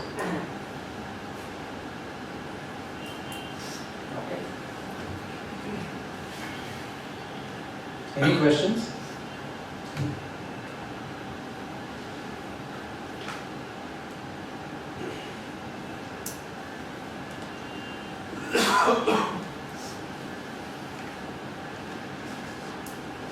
How many people know there is something called a GPT Excel?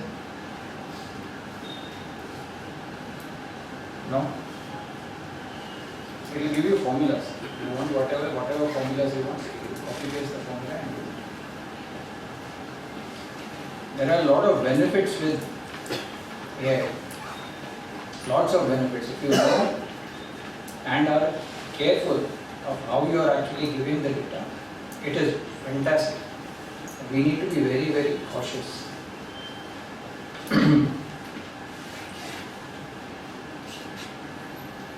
And the file I was talking was robo.txt. This is the file which needs to be updated in the website so that crawlers are not looking at everything in the website. It's not there in, it's creating a vulnerability, but you can actually prevent data from going out of your website by using this particular file. Simple file, robot.txt, which will actually restrict crawler. If a person is going and doing it, no problem. But 80-90% of the work of collection of data is done by crawlers itself nowadays. So at least 90% is protected.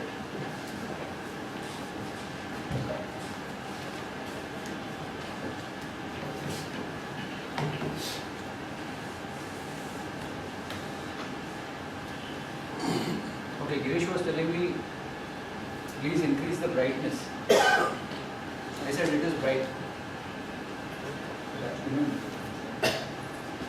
Presentation.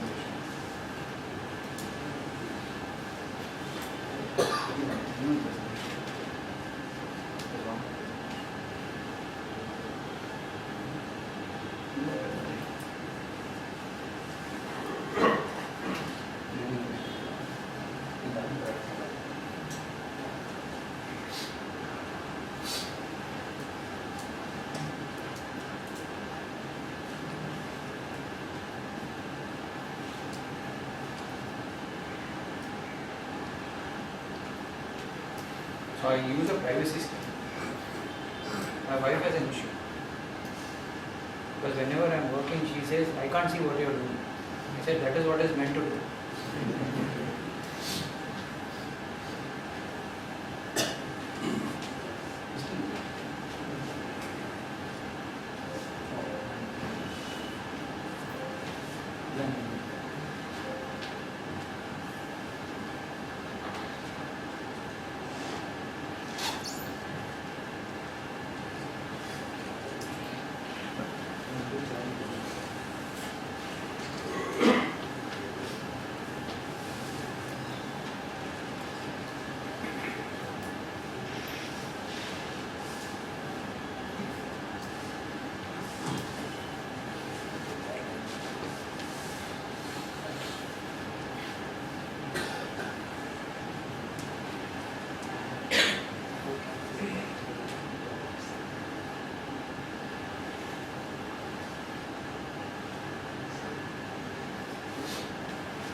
we change the topic from AI to a connected topic. What is the role of chartered accountants for controls review in new application implementations? How many of our clients are implementing new applications? Are they moving from Tally to Prime? Are they moving from one application? Are they implementing more applications? Are there people who are actually moving from a web-based interface to a mobile-based interface? Do you understand what it means by, see, I asked a person, is there a role for chartered accountants? He's saying, ನೀವು ಬಿಡಿ sir ನೀವು ಸಿಸ್ಟಮಲ್ಲೇ ತಿರುಗಾಡ್ತೀರಾ ನಿಮ್ಗೆ opportunities ಇದೆ. You are swimming in systems only, you have opportunities, we don't have opportunities. So I thought I should be taking this as a topic. Do you guys believe there is an opportunity for chartered accountants in new implementations by configuring controls? A lot of people are not confident enough to volunteer to help here. But is it possible to do this? Okay, let's see. What are the two kinds of software or application implementations? I'm trying to make it a little more technical so that you feel that I am highly qualified. Okay, so there is something called a brownfield implementation and something called a greenfield implementation. What do you mean by a greenfield implementation? There is no application, but they are implementing a completely new application. What is a brownfield? I already have an application, but I'm adding on. I'm bringing one more branch. I'm adding one more. I have a base application. I'm adding one or two more applications to feed data or to give data to that particular existing application, which is called a brownfield implementation. Okay. Now you guys believe that I know a lot. Okay. Why do you think we can play a role? One, implementation of AI. Okay. Everywhere, anywhere, AI is the buzzword. What is the second buzzword? Q. Quick. Everything needs to happen fast. So as a objective of making things fast, what helps in making things fast? It is applications, right? So what is changing in the business scenario nowadays? What is changing? First is diversification. Do you believe companies are diversifying? No company wants to take the risk of being in one business. They are trying to diversify into other businesses. Okay. What is the latest example? The latest example, 7 days back, in the last 7 days, one huge company has got into a completely different business. Sorry? Zomato into airlines. Okay, anything else? Geo Finance. Geo Financial. Okay, anything else? Flipkart has gone into NBFC, has got an NBFC license. Okay, I'm talking about really settled players in the market who have a huge market share. So Flipkart has got an NBFC license. Is the business related? Phone Pay is there. Already integrated. PhonePe is a little different. We talk about PhonePe. I'm talking about Flipkart as known as an online retail platform, and now they're trying to get into an NBFC license. Are both of these businesses integrated or are these completely different? It can be integrated, like someone buying some iPhone, you can get instant email. Perfect. Okay. But as a part of a regulator, it's a completely different regulator, right? So it is actually adding to the synergies, but at the same time, it's a completely different business. The rules of the business are completely different, right? What needs more regulation?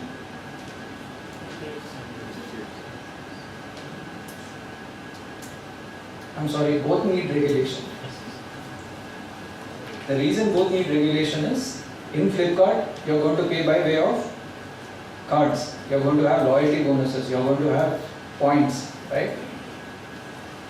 There is data lying there also. At the same time, you are having one more business. Okay? To synergize this, can chartered accountants play a role?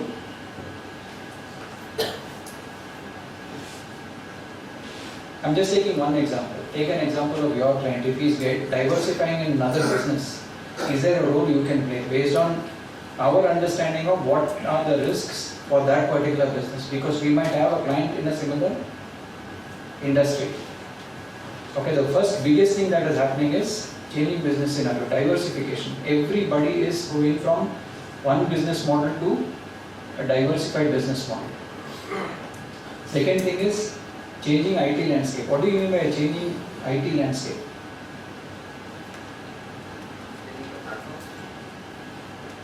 Changing the platform. One is changing the platform. Okay, so what is SAP? SAP is called a monolithic application. All modules are available within one application, right? So it's called a monolithic application. It's a huge application like an elephant which actually gives all the functionalities within one application. Okay, either ECC6 or it is S4. Now it is going into the cloud. Now people are getting into something which is called microservices. What does Netpeak work on? Microservice infrastructure. What does Amazon work on? Microservice architecture. What do you mean by microservice architecture? It's not one big application. You have small applications which are doing specific things. For example, accounts, vendor management will be done by one small bit of application. So that code is written only, that code will do only that thing. It will manage only vendors. It will manage vendor credit, it will manage anything related to vendors. There is one small microservice which is going to manage only products. What is the benefit of this? Because today we are asking for quick. If I have a monolithic application, do you understand how much it has to travel to get the data for you? Whereas if you are asking for a product and its price and what are the offers, your promotions will have a different microservice altogether. Because you get the number of people, touch points, the number of people who are touching that application is going to be very limited. I get access only to that particular application. So what is happening is one big application is being broken up into smaller components, and all of these components have to speak to each other to give the complete picture. Correct? It has to reach a lot of places, but speed, because it is handling a small set of data, it is able to give a faster response.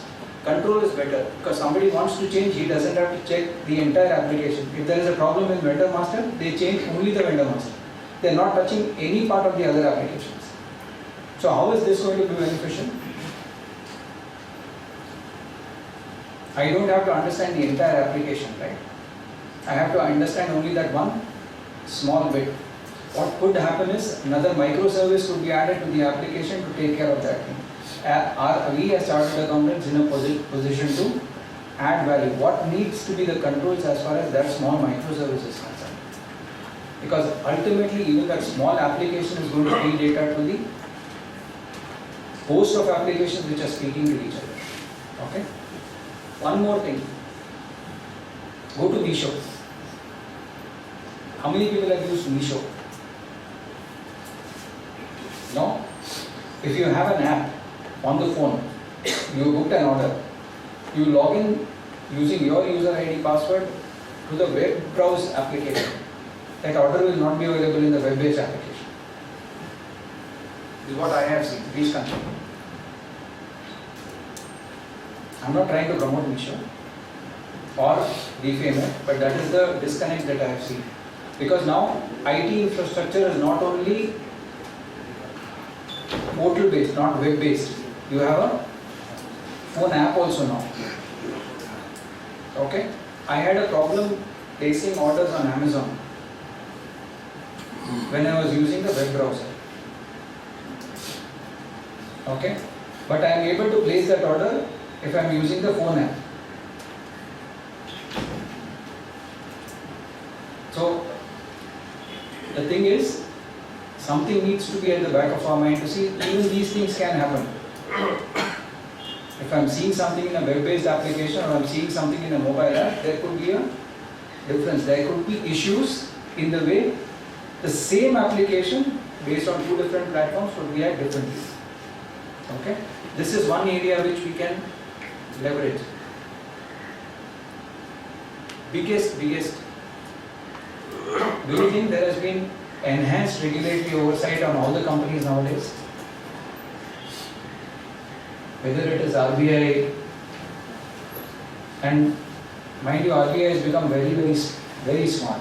The people who are actually working in RBI, people who are working in SEBI are no longer the non-tech savvy people. Now they have young people who are tech savvy. But even with this tech savvy people, J State is 48,000. Sorry?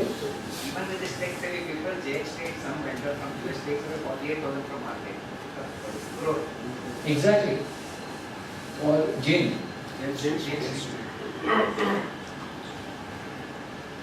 Are we in a position to? That was actually highlighted. That was actually stopped, but somewhere action was not taken. But again, lots of things can happen. Okay? As they say, war today is not fought on the battlefield, it's fought on the computers. Okay? Changing IT landscape.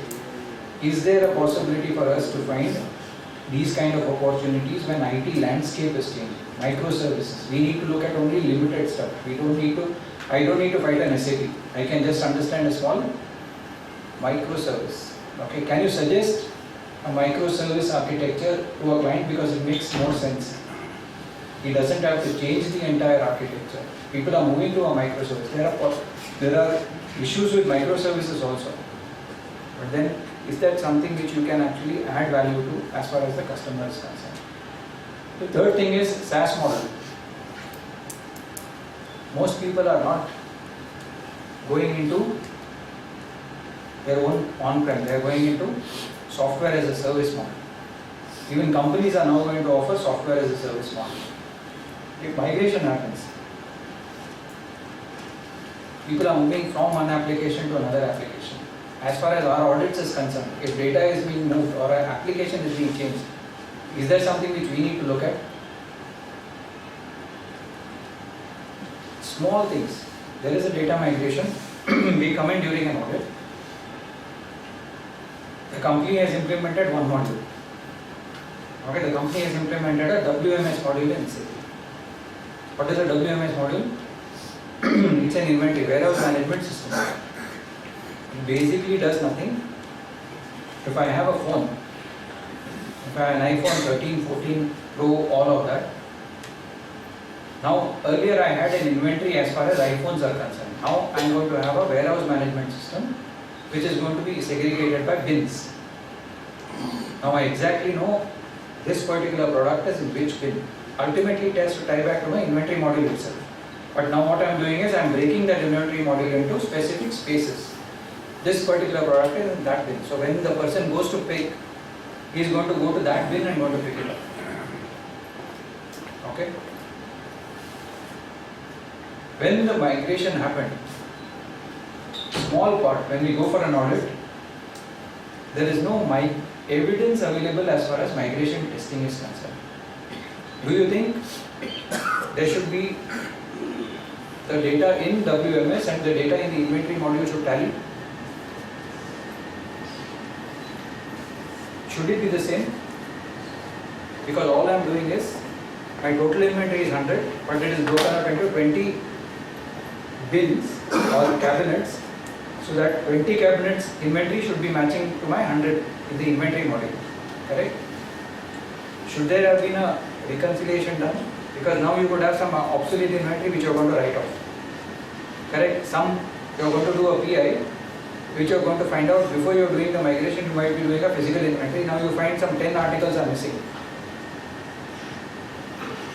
So you are going to write it off in the inventory module and then place it, right? Because placing it in the bin and then doing a PI is going to be a cyclic. Is there something we can, very small, can we do a suggest to them how we can do how we can keep evidence as far as migration testing is concerned? Because ultimately it's going to affect our financial statements. RP and artificial intelligence. I won't speak too much on this because we've already, if there is an RPA implemented or there is an artificial intelligence implemented, there are roles we can play as far as both of these is concerned. What do you mean by globalization? An Indian company is migrating abroad. Other companies are coming into India. Correct? Is globalization helping? Yes. Can we play a role in trying to help? I'll give you an example of a brownfield implementation. If somebody wants to implement a software in India, where is it that chartered accountants can play a role?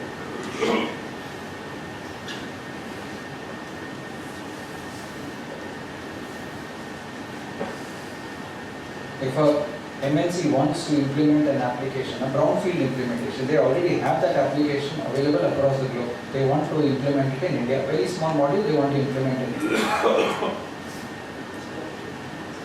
Statutory. Fantastic. Statutory compliance. By way of statutory compliance, can you break it up for me? GST. Perfect. Can you play a small role there? Is there an opportunity? Let us take one example. If it is in an alcohol industry,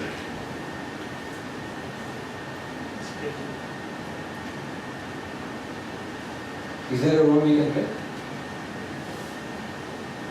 Why I am talking about alcohol? Not because it's 8 o'clock or it's going to be 7 o'clock. Excess duty. Excess duty. You have excise. What else do you have? It's not under GST. It's under VAT. VAT. It's still not under GST. Okay. The way we understand taxes, very few people can understand. Correct? VAT, even VAT, it is a state subject, right? In some cases, you can sell only to governments. In some cases, you have to sell to distributors. Okay? Is there a role we can play? We should be trying and finding where we can contribute. Lot of opportunities out there, believe me. Lot of opportunities. Now, what do you mean by driverless and serverless?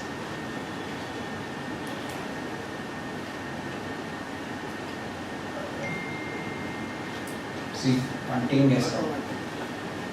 What do you mean by driverless? Automation. Nowadays, lot of things are coming, right?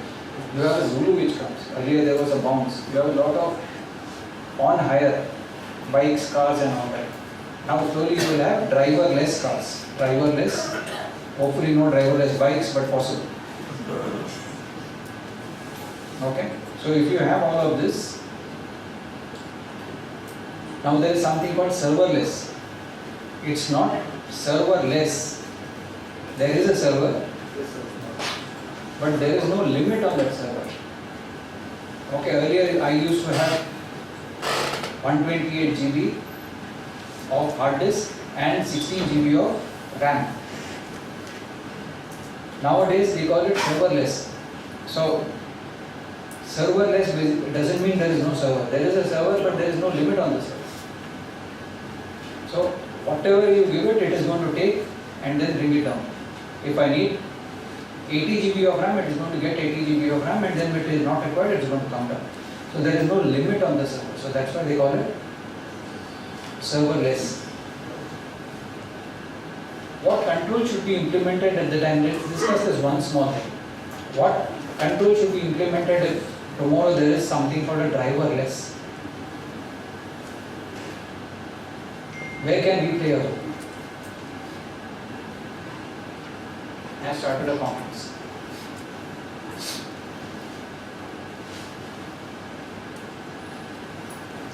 We have different areas which we specialize in, right? And we have financial statement assertions, FSAs. So if it's a driverless car, how do you gauge its revenue? What controls should be there at the part of recognizing revenue for a driverless vehicle?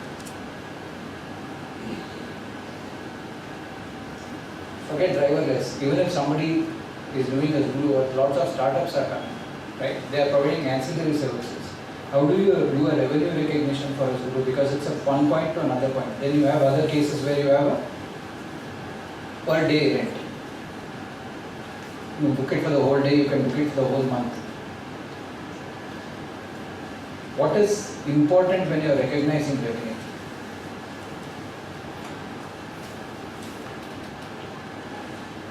Is existence and occurrence important? Should the vehicle be there for recognizing the revenue or not? There should be a vehicle, right? And only when you have a vehicle, you are going to be generating revenue from that vehicle, whether it is by distance or whether it's by day or whether it's by month or whatever is the case. Again, if the vehicle is available, is it operational? Only if it moves will you generate. If it's standing at one place, are you going to generate revenue?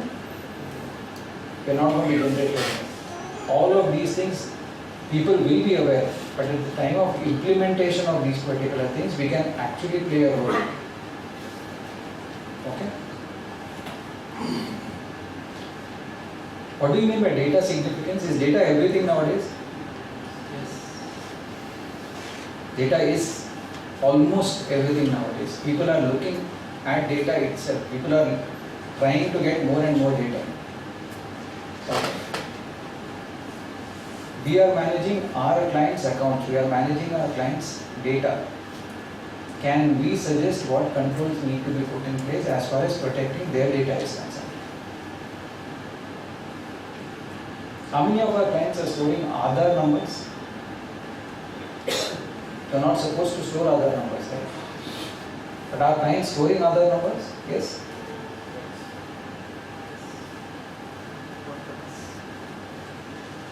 Quite a few clients are storing Aadhaar numbers.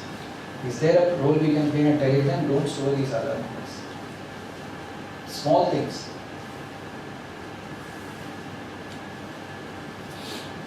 Okay, there are 4 stages in the data implementation. Okay, one is design, the other is develop, right? First you design a software, then you develop a software, then you test the software, and then you finally deploy a software. Which areas can be a started account play a role?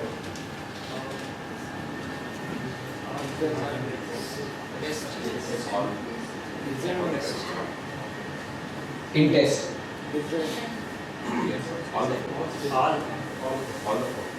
All the four? We, based on my understanding, we can't play a role in the last one. I can't deploy the application. But in all the other 3, we can play a role as far as implementing controls are concerned. Okay? At the design stage, is it better we intervene at the design stage or at the testing stage?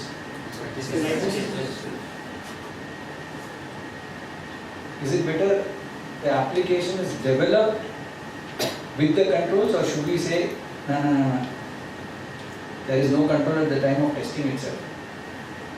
Because it's going to be actually reinventing the wheel. What are the kind of controls we are planning to implement? Let's take a case study.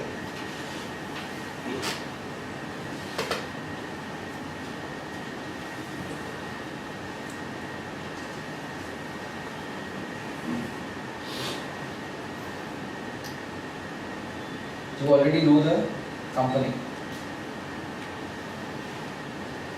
The company is currently operating in the field of online retail. It has obtained an NBFC license. It has an IT infrastructure which is already stabilized. But as obviously is based on changes to regulatory compliance. As regulatory compliance or as business scenario changes, they make changes to the application.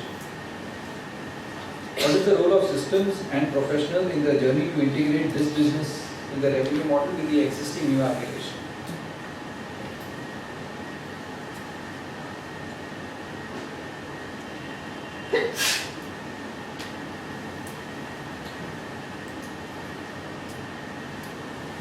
Anybody?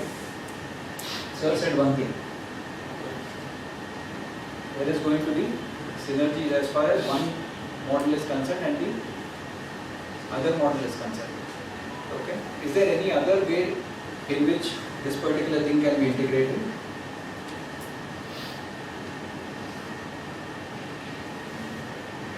In online retail, what is stored?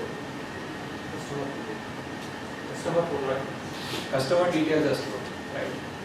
Preferences, what they like, customers. Perfect, fantastic. Preferences, what they buy, because it's all data. They have a lot of data. How can synergies be brought? One, can they give loans from one company to another?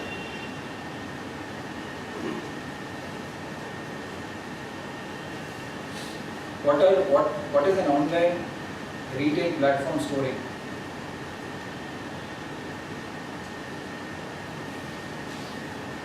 It's storing products, it's storing prices, it's storing vendors. Anything else? Promotions, discounts, Mode of payment. mode of payment. Where can chartered accountants contribute to this integration or non-integration?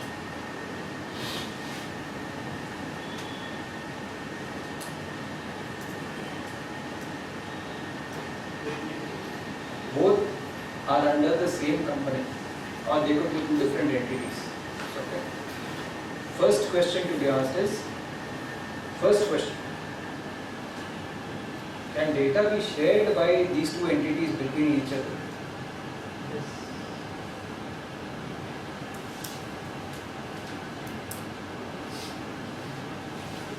You can know this. If some NBFC they cannot share data to Flipkart.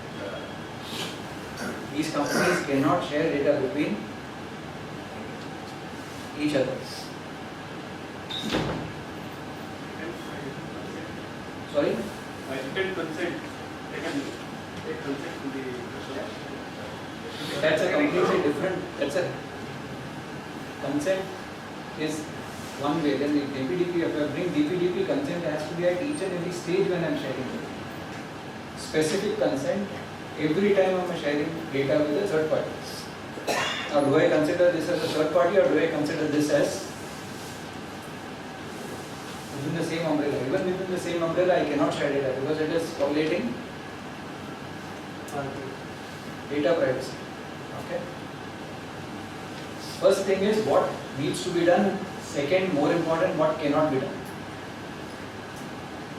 Okay. Anything else where we can contribute? As an NBFC, there is a completely different regulator, right? Can we understand what are the rules as far as NBFCs are concerned?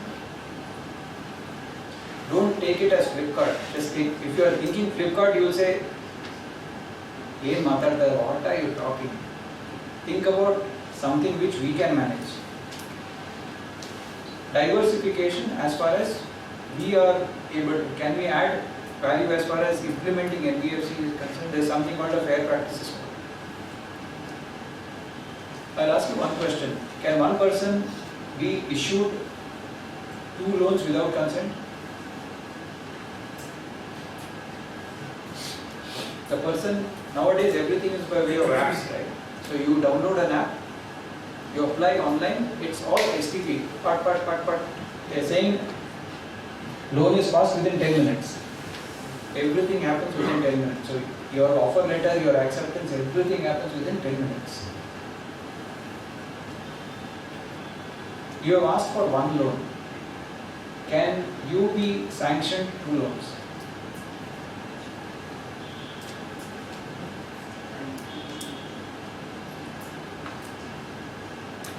What happens if the system has sanctioned you 2 loans? You have asked for a loan of 1 lakh. But the system has given you 2 loans of 1 lakh each. Both are active at the same time.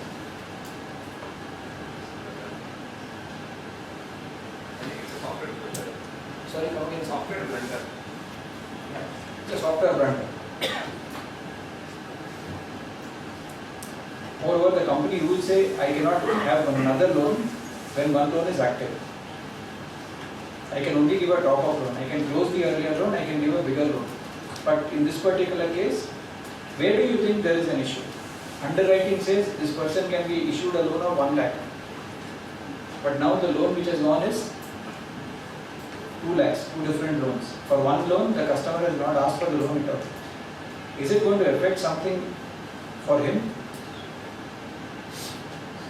Is there an indirect impact on him? Could he complain? First thing.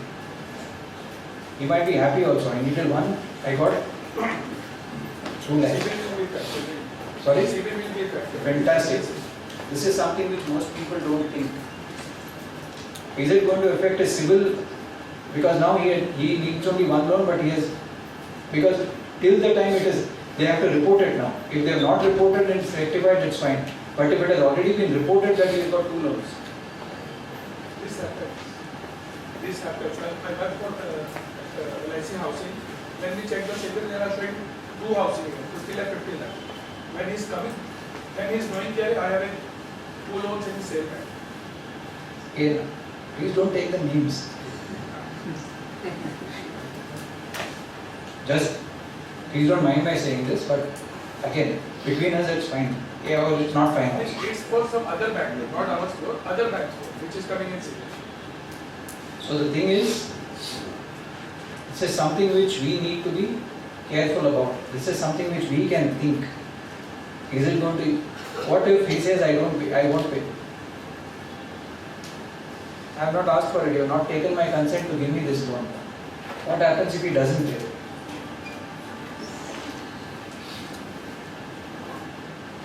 Right? These are some things which we can think about out of the box based on our understanding of what, as chartered accountants, we are supposed to know everything under the sun.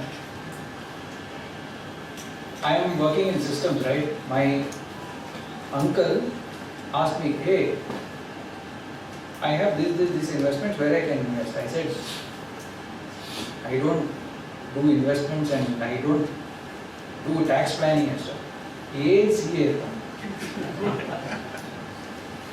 So it's GST. GST, do you know GST?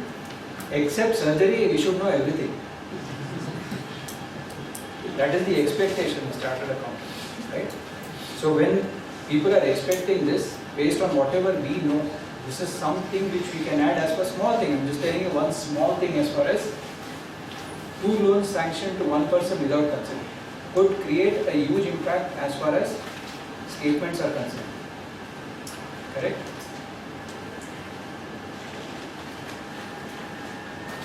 How can chartered accountants contribute? I'll give you one more example. I was in Reliance Retail, right? My CEO was a Frenchman, okay, who had come to Reliance from Netherlands. So anybody who joins Reliance wants to see the Jamnagar refinery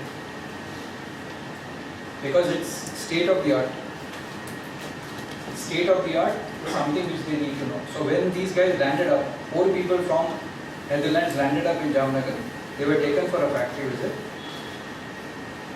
When they went for a factory visit, they ended up at the factory, but the plant head was supposed to actually explain the entire working of the refinery was not there. He was predisposed or he couldn't reach there in time. So they asked somebody to come and explain. So he explained it beautifully. And then my CEO and the team asked, what do you do here? He said, I am an internal auditor. So you are a chartered accountant. So he said, I have a fantastic respect for chartered accountants because you guys understand everything. I hope we keep up that trust of my earlier CEO. That is the kind of confidence here. We understand entire thing. We are able to explain also in a way that they understand. So how can we help? One is gathering information. When you are implementing applications, what information needs to be gathered? Who can give that information? Based on our understanding of industry outside, how can you bring in the best controls? How can you bring in the best configurations? Functional support, and in some cases, subject matter expert. it could be tax, it could be income tax, it could be integration, it could be bank payments. In one case, some years back, state through processing was done for vendor payments, which is basically the system itself will take up whatever is due and process the payments based on the due dates. So there was a review which needs to be done, whether it is picking up vendors properly. All of these small things need to be looked at where we can actually contribute. It's not a huge one, it's a very small area which we can look at. Then integration. What do you mean by integration? Microservices. Is data completely and accurately? We have FSAs, right? Completeness, accuracy and all of that. Can we look at small modules? When you're implementing one more module, does it actually send data in the right manner, completely and accurately for everybody? This could be one small area. How many people have seen AI implemented in attendance? Have you heard of this? There is no swiping, there is no fingerprinting, nothing.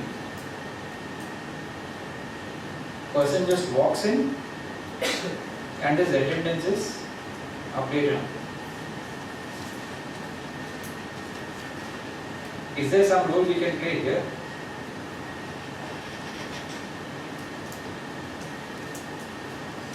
It's face recognition, right?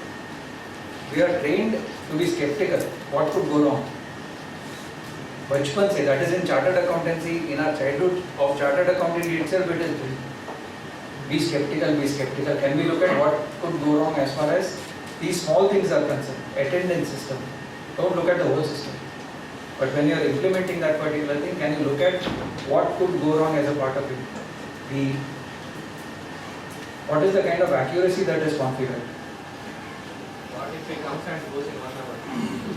What if he comes and goes in 1 hour? That is the question we should be asking. Exactly what I am saying. When we are trained to be skeptical. Okay? What if he has put a sunglass? What if he has a cap? What if he has a mask on? What is the accuracy? How much does it look for? What if he has hurt his face and he has a bandage? What if he has a beard and next day he doesn't have a beard? Does it recognize him equally? All of these are things that we should be asking. Small things but makes a huge difference because it is going to impact our financial statements. Migration testing, I already told you. Design of control flows. What do you mean by design of control flows?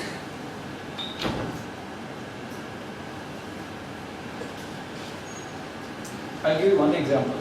Okay, does a purchase order need to be approved? Before sending it to the vendor, does a purchase order need to be approved? Yes? So, okay, if it is approved through the system, it's an approved purchase order. Okay, and somebody modifies that purchase order. What should happen? It's an approved purchase order. Should go for an approval again, right? Similarly, if a price is automatically populated, can it be modified? If a price is automatically populated from the master, if I am saying five phones, should 5 with the master come and sit there? Yes. Should it be modifiable? Should somebody have access to update a promotion, or should the promotion also come? If 1, give 1%. If give 5, give 15% discounts. Should all of this come automatically? Should it be modifiable? You will be surprised at times people are able to change. It's 10%, which is maximum available discount is 10%. But people are able to give 100% also. 100% discounts, because that 10% you have to put as a figure. There is no limit configured. Okay? These are some things which we can suggest as a part of control flows if we are in a position to understand the process. Obviously testing. testing whether the application has been deployed properly, whether it is working properly or not. One thing which we can, what is the maximum, what is the thing that we rely on most as a part of our audits or as a part of looking at any performance related index for a company, for our clients? Do we look at reports? We download reports from applications, right? Any report, trial balance also is a report which comes from the application. If it's a new application which is implemented, do you believe the report?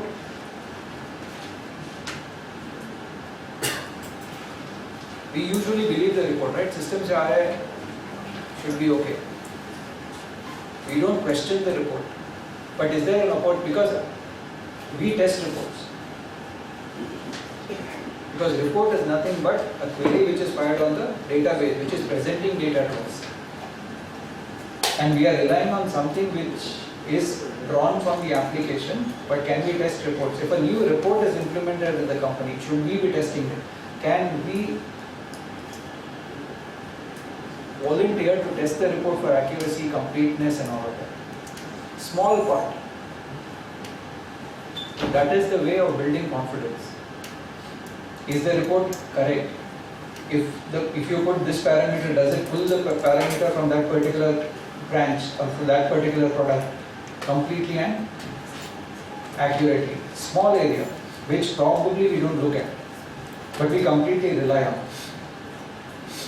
Any application, I don't want to take names, but microservices or in-house implemented applications need to test reports to be tested.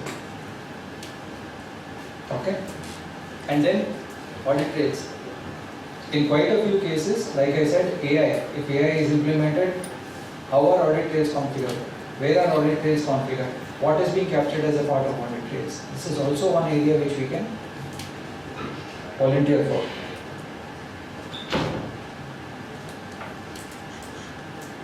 Okay. This is one more thing which we can concentrate on. Some things which are immediately evident. A company has implemented a licensed application as a SaaS application. Okay. Being a startup with a small team of people handling, this is a normal scenario, right?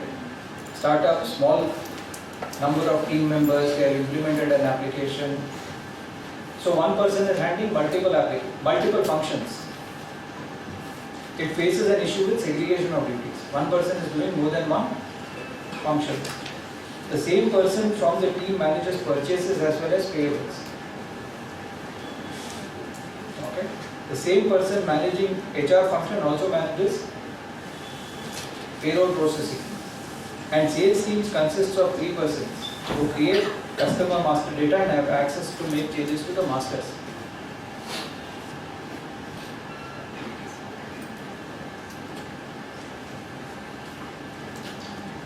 Where do you think there is an issue? Where do you think we can contribute?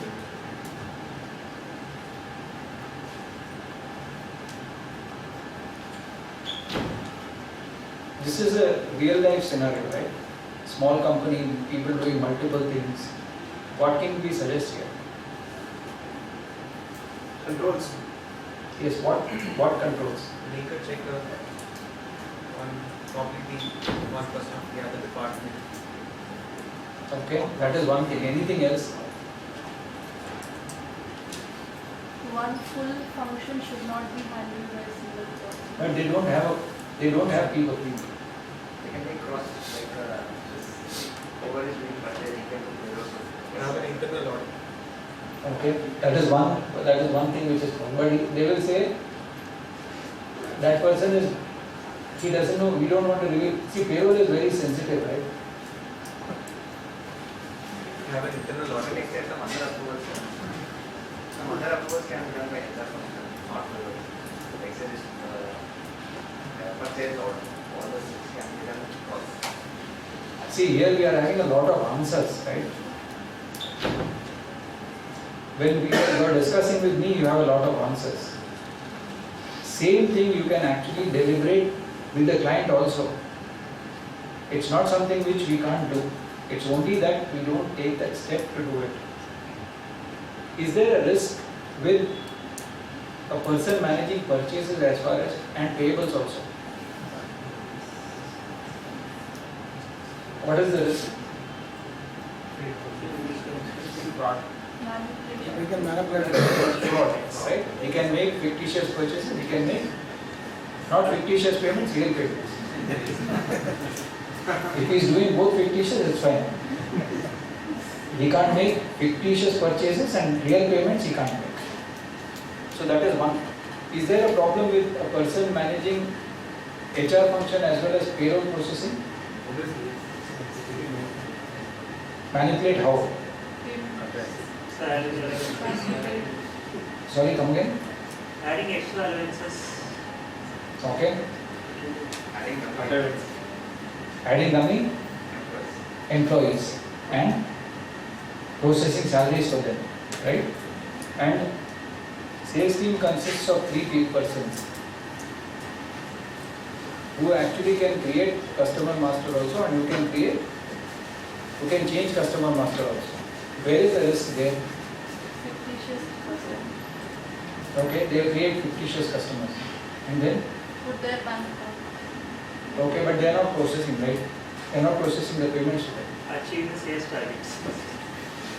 Change the bank account of a existing customer to their account, and so that the payments go to their account. But here, they are not processing the payments. for They're the not customer. processing, but then the one who processes just looks at the name and they just make the payment, right? Nobody looks at the bank account. So as parameters they will change. Fantastic. Now what controls can you suggest here? Let us look at the easiest one right now, the third one. What controls can you suggest? Be approved by all 3 persons in that department. There are multiple ways of doing this, right? You segregate a person who can create and a person who can change. Because you have 3 people, you can do it. With the existing, don't implement anything more. What is the other thing that can be done? Like she said, identify key fields which can create a problem. Bank account, PAN number, GST, all of these are fields which could create an issue. Correct? Don't allow salespeople to change that particular thing. Existing system, stop them from modifying those particular fields. Let them modify anything else. Writing it out they can do, but KYC should not be. Exactly. Anything that affects financial statements or anything that can affect compliances, they should not be allowed to modify those particular things. Or if they are modified, that should be monitored on a periodic basis. These are things which we can actually suggest as a part of monitoring itself. Anything else that can be put for the second one?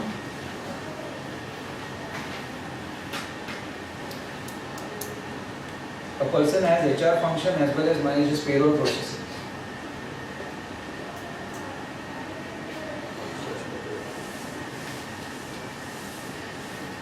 Outsource the payroll. Outsource the payroll. Avoid. Transfer the risk.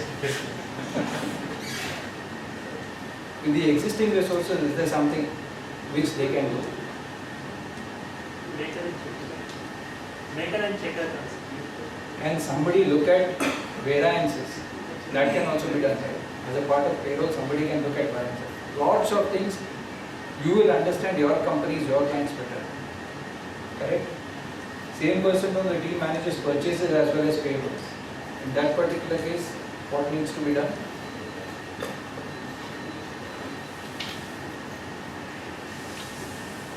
Can you have different person who is managing only payables within the existing set of team members who you have? Or can you have one more approval? Because quite a few people have sign-offs, manual vouchers, periodic reconciliations to see existence, occurrence. Can you take periodic balance confirmations? Not it, sorry, I got the word. Can you take periodic balance confirmations as a mitigating control? These are some things which can be suggested as a part of implementation of processes. Practically possible, again depends on how the client is structured.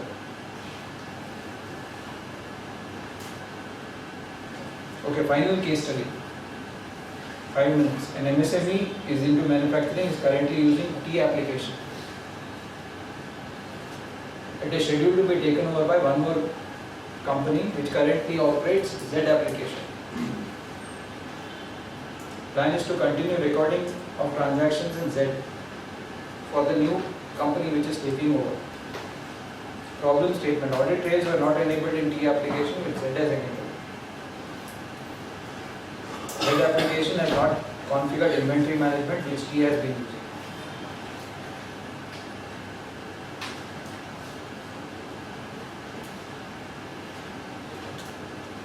Too complicated? Simple. In the earlier applications, audit trails were not enabled. But in the application which they are going to use, audit trails are enabled. But in the earlier application, inventory management was used. But in Z, new application, there is no inventory management.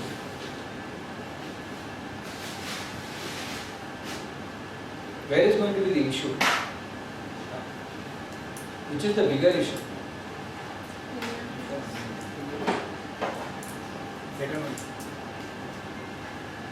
Which is the bigger issue? Inventory. Inventory is the bigger issue. From our side or from the client side? Always remember things from the client side only. Client is going to appreciate you if you are thinking from the client's perspective. Audit trail, inventory, it's going to affect my business. So what can you do as far as inventory management is concerned?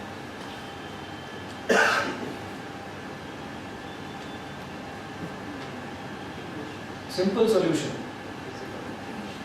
That application will be writing on micro. Simple. Continue using T application for inventory management. You use both parallelly. Duplication of both. No, I am using only inventory management in that case. As a layman, I would ask, say if I want to make some sales, the inventory, if I want, when I raise a invoice, it has to reduce inventory. So tally T is inventory. Exactly. I didn't take the name, but it's meant to be there. That is the worst. So if separately, first I have to raise sales invoice here, then separate entry inventory management I have to take everything duplication of all this. Fantastic question. Fantastic question. How do you integrate that with those two now? Develop from PDS, like how we Absolutely. If you know this, are we able to add value to the customer? Absolutely. We don't suggest something which is out. You don't have to reinvent the wheel. You don't tell him, no, you have to migrate the entire thing, you have to implement this because it's going to take a lot of time and effort for it. Continue using this, just integrate these two. Simple integration. It's not too technical also. Vendors will help you do that. some of the companies just some of the companies use SAP, but still auditors are not so versed in SAP. So some of the companies they migrate data from SAP to Tally and give to auditors to audit. From SAP SAP to Tally. nothing. That is possible, but I have not seen it.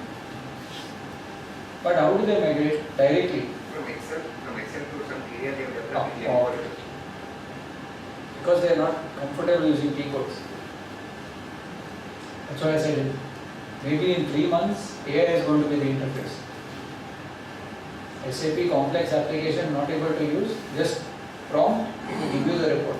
Problem is how do we analyze whether the report is complete, accurate, whether it is doing the same report. Because you have standard reports and you have customized reports. Couple of days back, my friend, just one thing about that. He Please. was doing something in Excel. So he calculated XIR, compounded interest rate. So when he did manually, it's showing different number. When he is using Excel, it's showing different. So that variation interest rate is almost 2%. 2%. Yes, in Excel. So anyway, a lot of things to learn as things go. Audit trails. Is it possible to enable audit trails in Z application? Yes, so suggest enable audit trails in a Z application. It's not a big thing, right? You just have to enable it. We have already discussed about the importance of reports, completeness and accuracy. This is one area where we can actually add as far as controls are concerned. New reports, some new report has come, not there last year, new report has come this year. Ask whether we need to check this report for completeness as well as accuracy. And again, if the client has implemented something which needs, what is the data requirement for that particular thing as far as data security is concerned and privacy is concerned? Who is providing the information?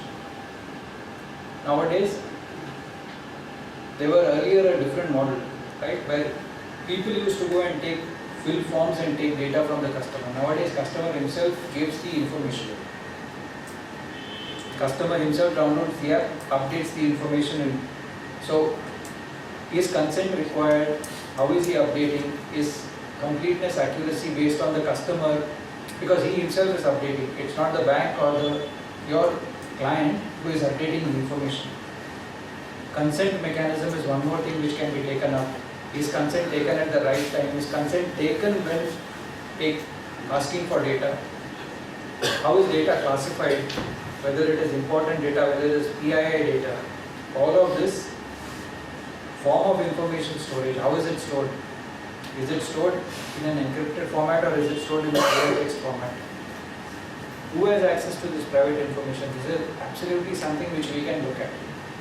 If there is private information, how many people have access to this private information? And audit trails and monitoring is also something which we can.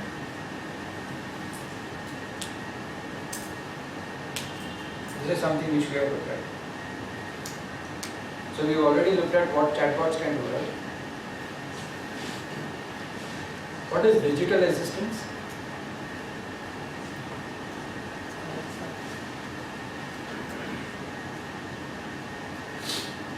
Gemini, Siri, all of these are digital assistants.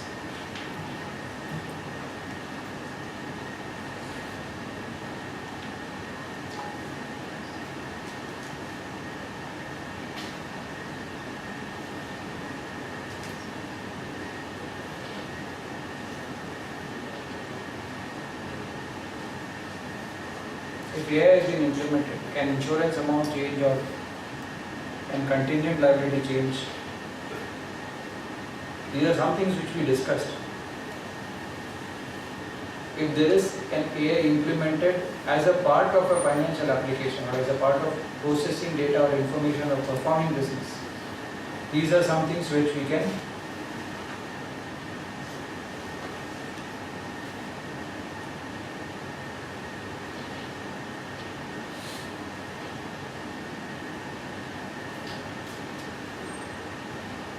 if AI is being used to send only letters, running letters, reminder letters, is it high significance or is it low significance?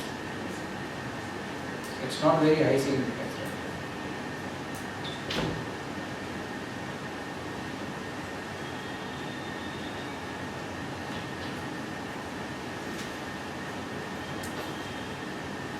Any questions before we finally end? Anything you want to share? You mentioned something about crawlers. You should have that robo.txt in order for crawlers not to have too much information on your website. But isn't the whole concept of having crawlers on your website for better SEO? Again, good question, a little technical. But SEO is done by third parties. If I have my own website and I don't want, there is a lot of information which metadata also which I don't want the crawler to look at. Right? I don't want it to go to each and every place. I don't want it to understand who my CEO is, because all of these changes to the application, my financials, I don't want it to touch any of those things. So I put the file and say don't look at this, because it's going to first see robo.txt and then it's going to only look. See, for them also, SEOs also, there is something called SEO liability. Okay, there is a SEO penalty also in some countries. Because if you are asking the SEO to search engine optimization to look at each and everything in the website, it's going to take a lot of time. So in some areas, robo.text is mandatory. Not in India, but in some cases robo.text is mandatory because there's a penalty with SEOs. But it's a good practice to put robo.text because it stops, crawler is something which is automated. It stops the crawler from looking at specific pieces of your website which you don't want it to do. Because there's no manual intervention. If a person is doing it, you can't stop it. But if it's a system which is doing, it is going to look at commands and then it's going to work on whatever you have told it to do. A little technical, but yes. Any other non-technical questions? Thanks a lot. Thank you.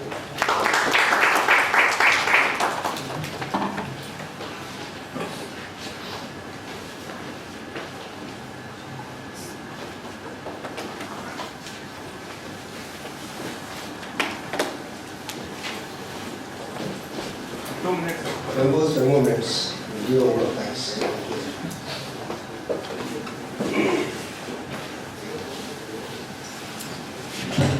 Members, before I do my honors as a word of thanks, I would just like to tell you that we have next week we have GST Invoice Management Systems, as well as on 30th we have designed Future Ready CA forms.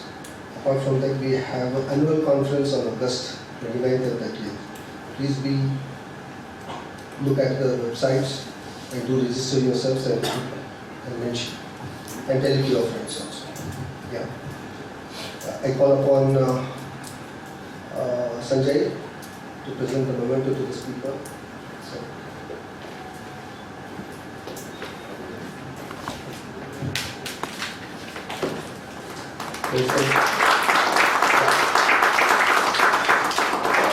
Thank you. It's an honor for me to give this vote of thanks. Ladies and gentlemen, and esteemed members and professional colleagues. As we conclude today's insight session on the data privacy and AI for accountants and role of chartered accountants, I would like to extend my heartfelt gratitude to our esteemed speaker, CA.Venkatesh R Padiyar. Sir, thank you for sharing your expertise and shedding light on the transformative potential on data privacy and AI in our profession. Your presentations were informative, engaging, interesting, and thought-provoking. We are thankful and grateful to the Institute in its continued effort to upskill and reskill our members in emerging technologies. This initiative reflects the commitment to our professional growth and excellence.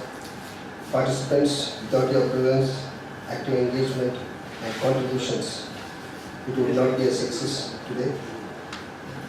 As we take away insights of practical knowledge from today's session, let's strive to harness the power of data, privacy, and AI, and elevate our profession. Thank you one and all. Shubha Ratri.